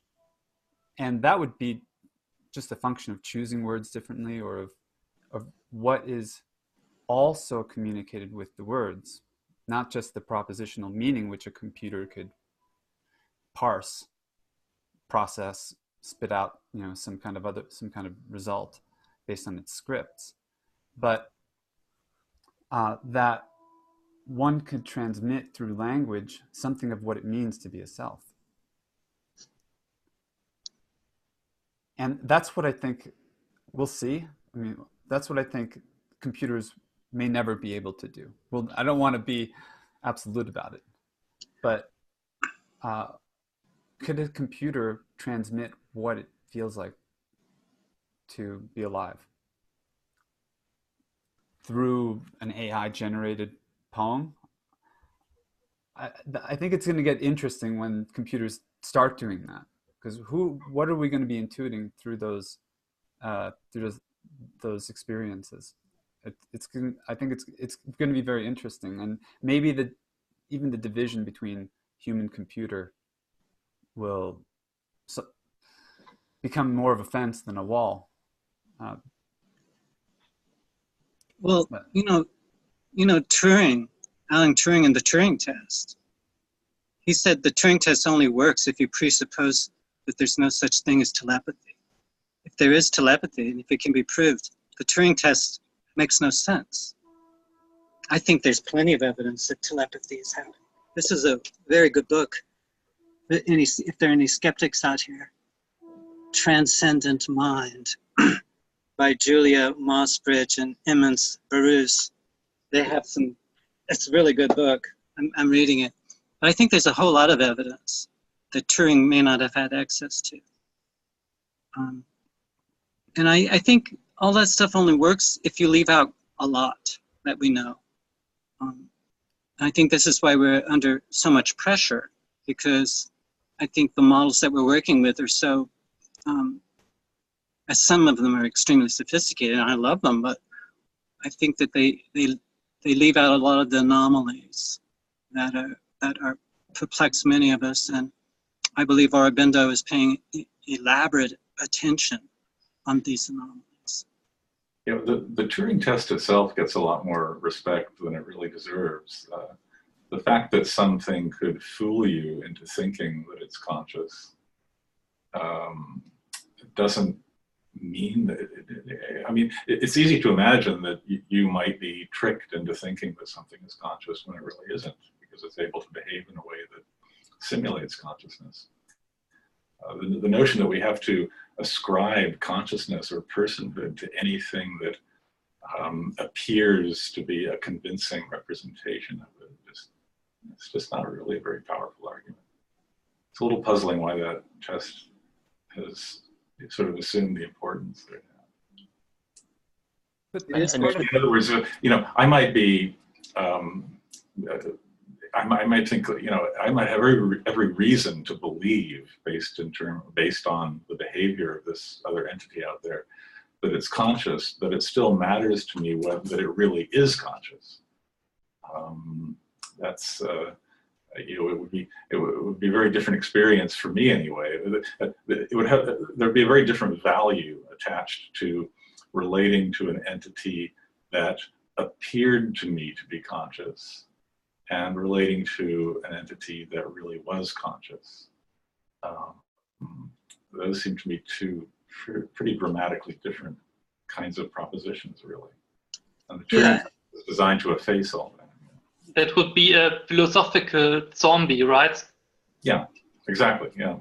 It matters whether what you're talking to is a zombie or not. I mean, it might be an incredibly convincing zombie, and you might not be able to poke any holes in it at all, but it still matters to you whether it is or isn't, because it's obviously very different to talk to an automaton that is tricking you into thinking it's conscious and to talk to a real conscious entity.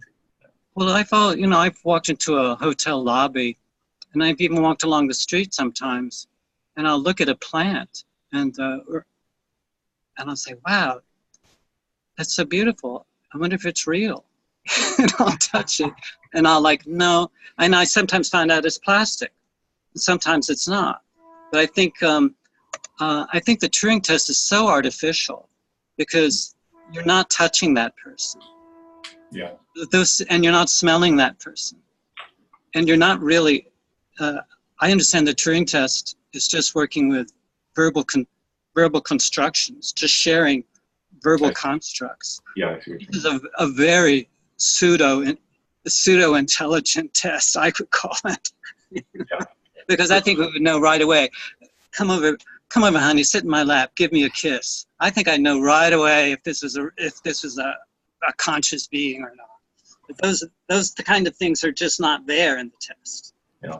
I think the fact that he said if telepathy works, then the whole test makes no sense, because it presupposes a subject and object divide, which telepathy, of course, exposes as an illusion.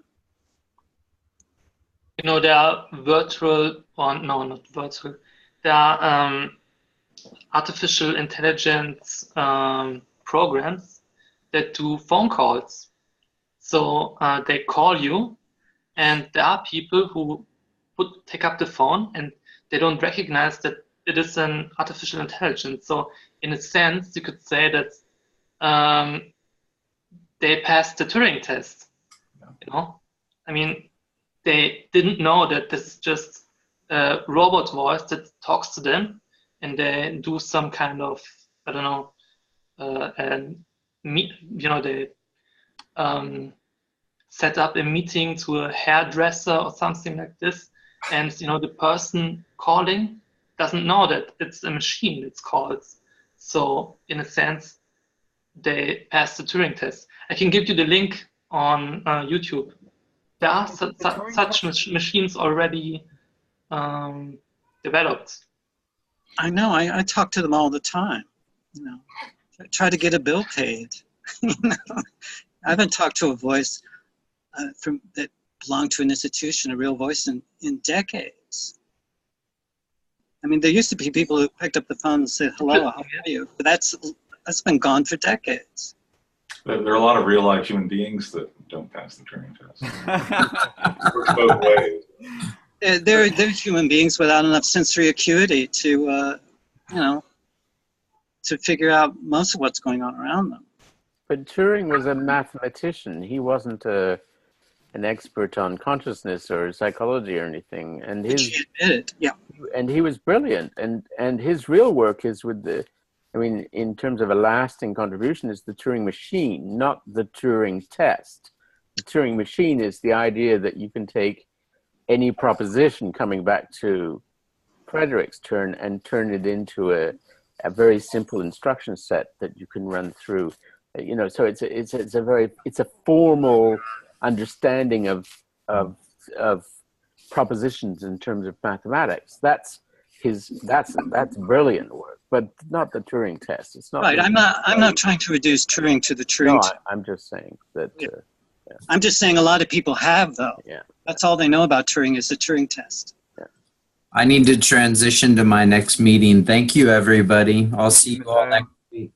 Thank you, Matthew. Bye-bye. Bye. Good to see you. Likewise.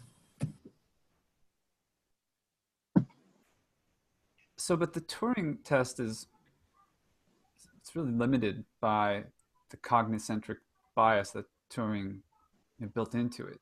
Like the notion that if a machine could produce language that was convincing enough, that it would pass the test, and there'd be in effect no difference between a conscious or potentially conscious being. But we could imagine more extreme versions of the Turing test, and we could take it all the way to its furthest extreme. If it were to apply to robots who, in some future technology, are nano engineered to look, feel, taste, sound like the real thing, could we tell the difference? And then at that point, I think Frederick's point still matters. It does still matter to us whether or not the other being is actually a self, is actually conscious. But we could take it to an even further step beyond that, which is to begin questioning whether anybody that we engage with is real or not real. I could, in a paranoid fantasy like a Philip K. Dick novel or something, begin to question whether or not this whole reality that I'm experiencing and all the people that I interact with, all of you, are maybe not some elaborate ruse, some trickster's play, or maybe like my own, to entertain, to deceive, what have you. But I mean, we could take it to that extreme, and then the question I think becomes, in a world of radical epistemological uncertainty, when you can't know whether the apparent self you're interacting with is a real self, what kind of ethics comes out of that? Well, I think we should hesitate before we accept the proposition that we live in a world of radical epistemological uncertainty.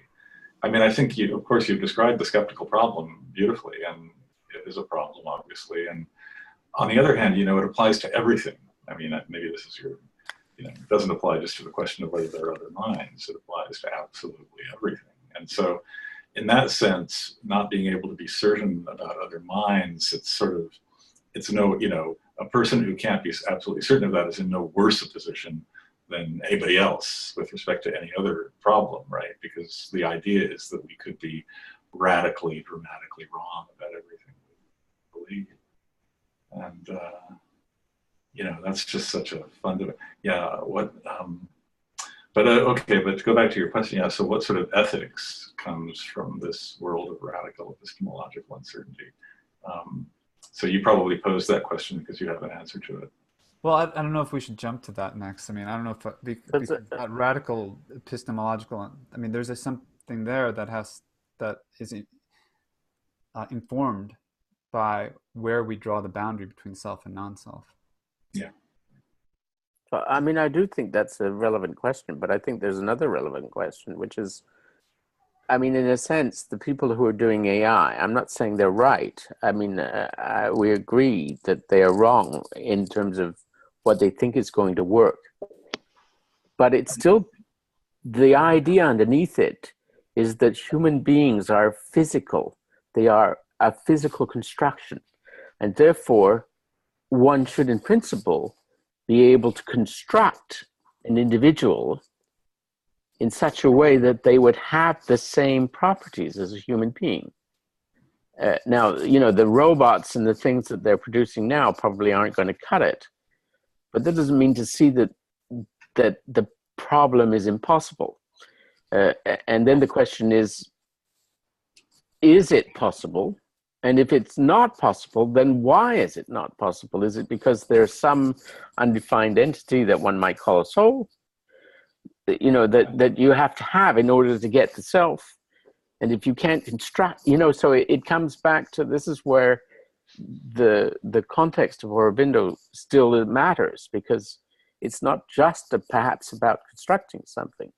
It's perhaps something more that needs to be there, you know, for it to work. And there's more going on in Aurobindo's world than just causes and effects in the physical world. He's talking about the ways and means of the subtle realms, which are much more complex. And I believe that's where he's the self and the other and the subject-object divide and that wall that becomes a fence. I think in these subtle realms, those become big questions because you're dealing with the other entities. And what is their status? Are they just projections? Are they thought forms, something that I've created? Or do they have, or is there something else going on? And I think those are, you can end up in a really solipsistic nightmare. And I think he warns against that. I think he says there's a zone you can go into and you can get stuck there in these subtle realms. It's, I would say, the hell realms. But I have found myself in these subtle realms. I remember asking, all thought forms vanish, and they all, everything emptied out in this room except for, there were 4 figures and they're all behind me, and in my subtle body I still have a front and a back. So I turned around and I saw these 4 figures, and I assumed that they were not thought forms, and there was a different kind of relationship, perhaps an I-thou relationship, that could be established. But I'm guessing, I'm interpreting, and this is all operating in, it's a semiotic system, and there are all kinds of signs that I have to figure out. But I think in the waking world, we can actually, I assume, it's an as-if construct I use, that you are all real and that you are all divine. It's just a good thing to do. I get along much better. And I've noticed this is a practice. I walk down the street. I don't use Brahman. I use Christ. And I live in Manhattan. I'm surrounded by crazy, insane people yelling in their smartphones. And I just say to myself internally as I walk down the street, each stranger, Christ, Christ, Christ, Christ. And in about 5 minutes, I'm high as a kite. People start glowing. I feel ecstatic. And I have to stop doing this practice because I have to restrain myself from going up to strangers and hugging them. So it's an imaginative act, but I think it has very real psychological benefits if we act as if other people are, as yourself, divine beings. And that's a great corrective to those very constrained, egoic, traumatized states that one can get into, where you're surrounded in this kind of paranoid interplay with other people. So I think it can have a very real and vast lived significance.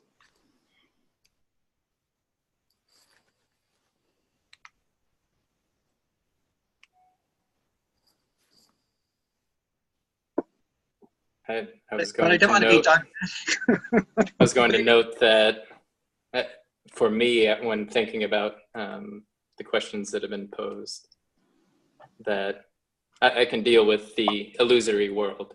I can say, okay, well, I've already worked with that. Is this a dream? Is this? Am I still sane? Something like that. But if we were to take AI into the mind, it could be a body in front of me. That's great, but it would just be another form. But if it took over my mind in some sense, then if I had instability, then there would be no ethics. There would be no chance at developing a self, I think. And that would cause insanity. That we've all experienced some sort of insanity, whether it's driving down the road and something bad happens, or walking down the road and something bad happens. And we have those thoughts, but then we are able to take that away and go back to our stability.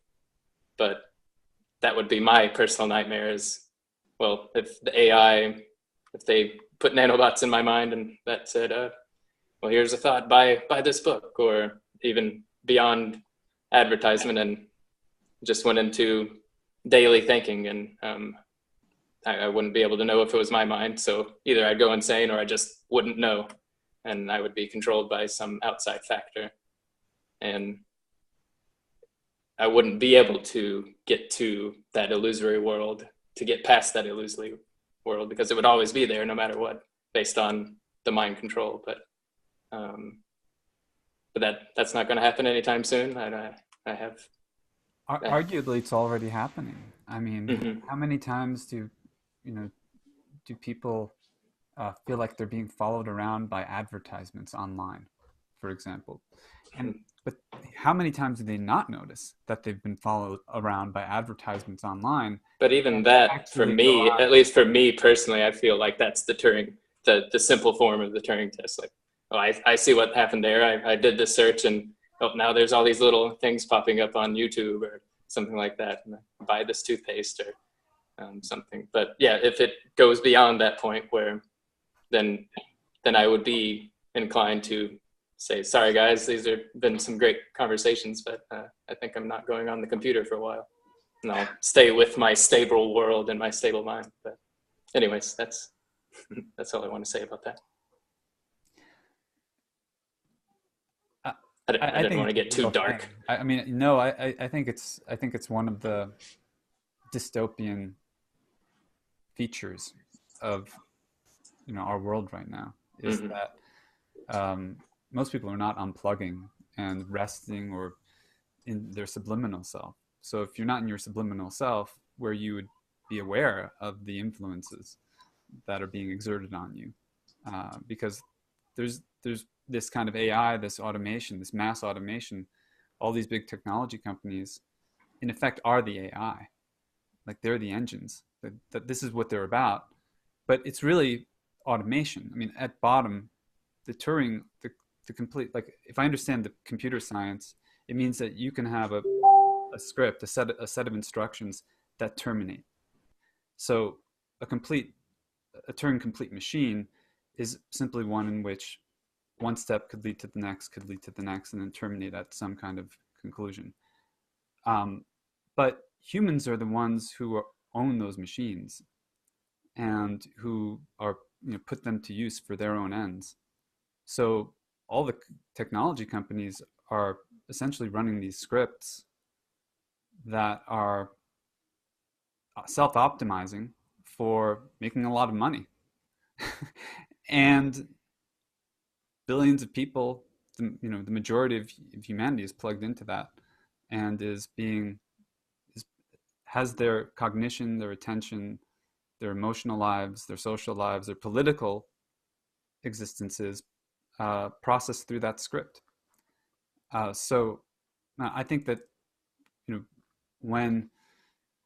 I think it's a big and a very important question to look at that critically, and to look at, like, what are the machines that we're setting up in our environment, and what are the intentions that those machines are serving, whose intentions, toward what ends.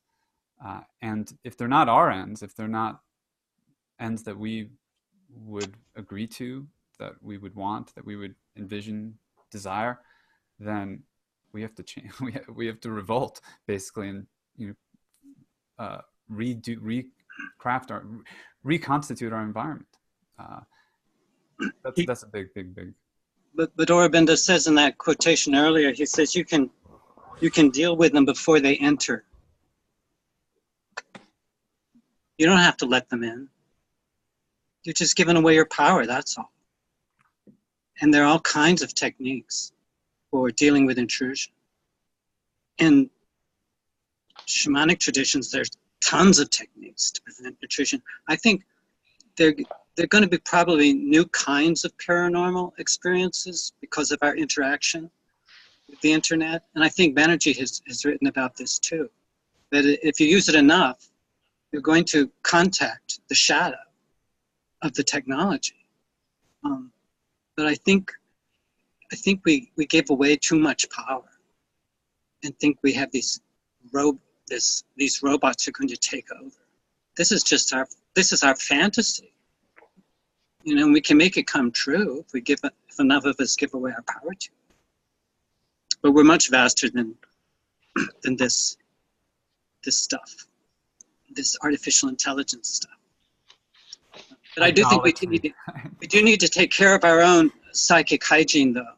We have to be very vigilant, I believe, in keeping out the intrusive stuff, because the vital body is very drawn and attracted, as Aurobindo says, to these kinds of negative displays. And, you know, I have a theory that we are like maybe 95% on running on scripts all the time. We are totally unconscious all the time. And, you know, 95% of our daily routines are already set in place. We are going through the move every day. And I think there are maybe like 1, 2, 3% that you can move around a little bit. And the rest is just on autopilot. And through something like, you know, an integral yoga or meditation or something like this, you can get a little bit more choice, a little bit more awareness.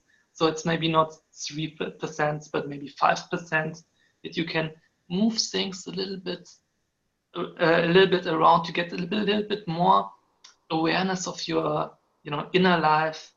And that way you maybe do have a little bit more choice. So I think, you know, I don't believe that we have no free will, and I think we have a little bit free will, like 3% or so, and you can get more through meditation and, you know, yoga or whatever.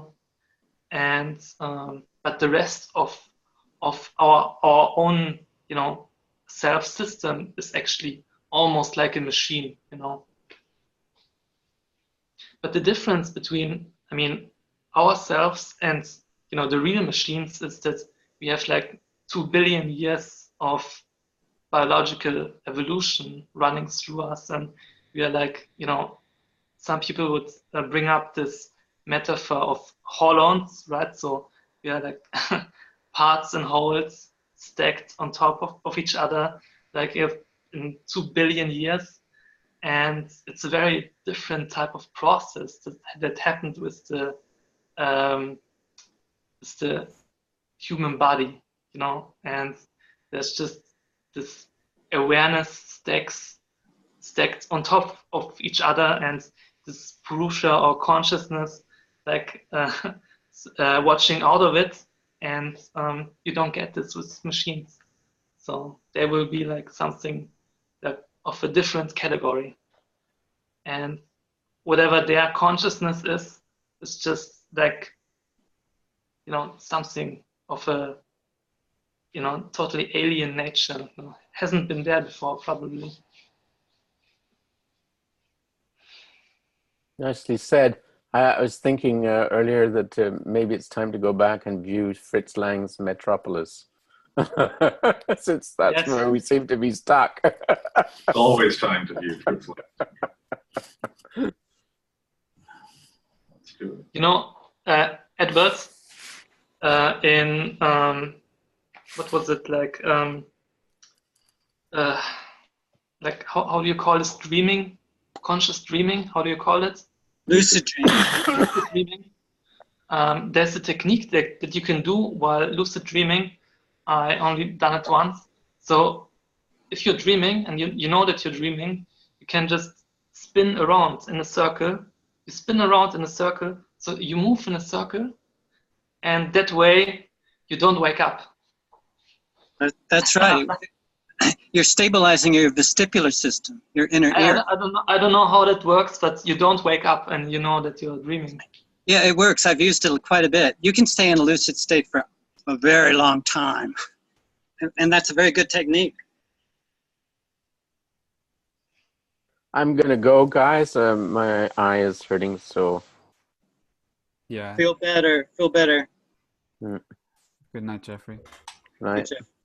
Good night. Night. Yeah, I think I'm gonna head out too. I have to go too, but before I do, could I ask a question of those who are still here? Speaking of holism, does anybody here know of a book by Jan Christian Smuts called Holism and Evolution? Mean anything to anybody? Okay.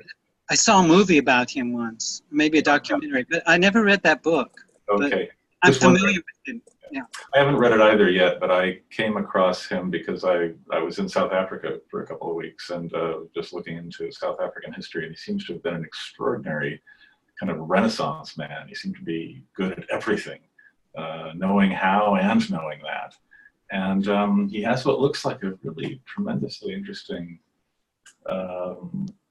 attempt to, I really shouldn't try to say what it's about yet, but it seems to be about drawing some conclusions about evolutionary theory for sort of metaphysics and metaphysics of holism and kind of ecological, not just ecology in the biological or for this physical sense, but mind as ecology. It seems very Batesonian. So anyway, I was just curious if anyone had heard of it. But, I'll read it, let you know what it's like next week if you're interested. Write a review for us. Yeah, right. No, I won't do that, but I'll blab on about it if necessary. Actually, I think there was a movie about him that I seem to recall. Interesting. I will look into that. I'll look it up. I mean, one of the things that we've kind of been doing has been, you know, if one person has a particular interest in an author or book, they could bring it to the rest of the group and maybe bring an excerpt or you know, some way that others can connect with it, so that we get the benefit of your deeper dive, you know, without all having necessarily to read the book, or we may, like, it may become that it's so relevant to, you know, other conversations that it's worth addressing or including, like, so yeah. On that note, I've been in touch with TJ. And TJ has participated in some of our other reading groups. He's read Peter Sloterdijk's work with us, and you did some Aurobindo work some too. Aurobindo as well. And I thought that perhaps what we could do, one thing we could do is... how is he, by the way? Summer has gone unexpected. So it sounds like things did not go as planned with his reading. And he was going to do this program. Right. So he hasn't kept up with the reading or anything. But I asked him if he would be open to maybe doing a session on the human cycle, which he read and wrote a number of posts about. And there was lengthy interaction on it. And it would be a way where we could read a bit of it. It's all online. All this material, the PDFs are there, and have a discussion that, you know, takes a little detour and then comes back to complete this text through the fall. So. He also wrote a good essay on playing chess, which is a family activity. It's a very touching sort of tribute to that game, since we've been talking about chess. Yeah. And it's in the Cosmos Journal. Yeah, it's on metapsychosis.com. It's called At Play, and it's cool because it's a personal story, but it's a philosophical story, and it also reflects a bit on the AI question. And so anyhow, just bringing that up because I think, the kind of thing that we could do. And That would be fun. I would love to. And we're nearing the end of the first part of book 2, and so we're going to be on the the final leg of this, starting in September. So it could be an opportunity to refresh maybe our approach. To just take a breath, rethink it. One thing I think would be useful would be if this is just an idea that occurred to me today. So take it or leave it. But if we had individuals who, in a sense, like steward individual chapters, where with all these chapters remaining, one person kind of picks up that chapter and maybe starts a discussion about that on the forum, or gives a summary of the chapter when we discuss it in these calls. So just some way to, I don't know, bring a little bit more structure to what we're doing, and also make sure that we really make the most of this opportunity. Because I'm sure I'll read this again, but I'm not going to read it probably in this particular format, in this particular way again. So I want to make the most of it. One other suggestion. Doug mentioned this, irreducible mind, and the chapter on memory. And if we're coming up with topics in the cafe, if we're struggling for topics, we always have this book, Marco. And a chapter is easily read in a week. So I'm just thinking about those Tuesday cafes. Mm-hmm. Because there's plenty of stuff on the paranormal in this book. That's what the book is really about. And I think they talk a lot about the subliminal self in that book. Mm-hmm. And many different models. I just think it would really complement the Aurobindo discussions. So that's just a possibility for the cafes in the future. Great. Yeah, and Fred, we get together every Tuesday at noon Mountain Time and have different topics every week, most weeks. So open to suggestions. I see. Yeah, and that would be a perfect venue for something like holism and evolution, or a chapter from it or something. Oh, okay. Did you say every Tuesday or Wednesday? Tuesday. Yeah. Tuesday. Tuesday at noon Mountain Time. Yeah. Yeah, and we do a reading or a movie or something like that. Mm-hmm. Talk about it. Great, I'll look into that. Thank you. Thank you all. Yeah, thank you. Yes, very nice. Thank you. Welcome back, Frederick. Nice to see you. It's good to be back, although I had a great time being away, I must say. Not from here, but being where I was. So. It's great. All right, bye. All right, bye-bye. Bye-bye. Bye-bye. Right.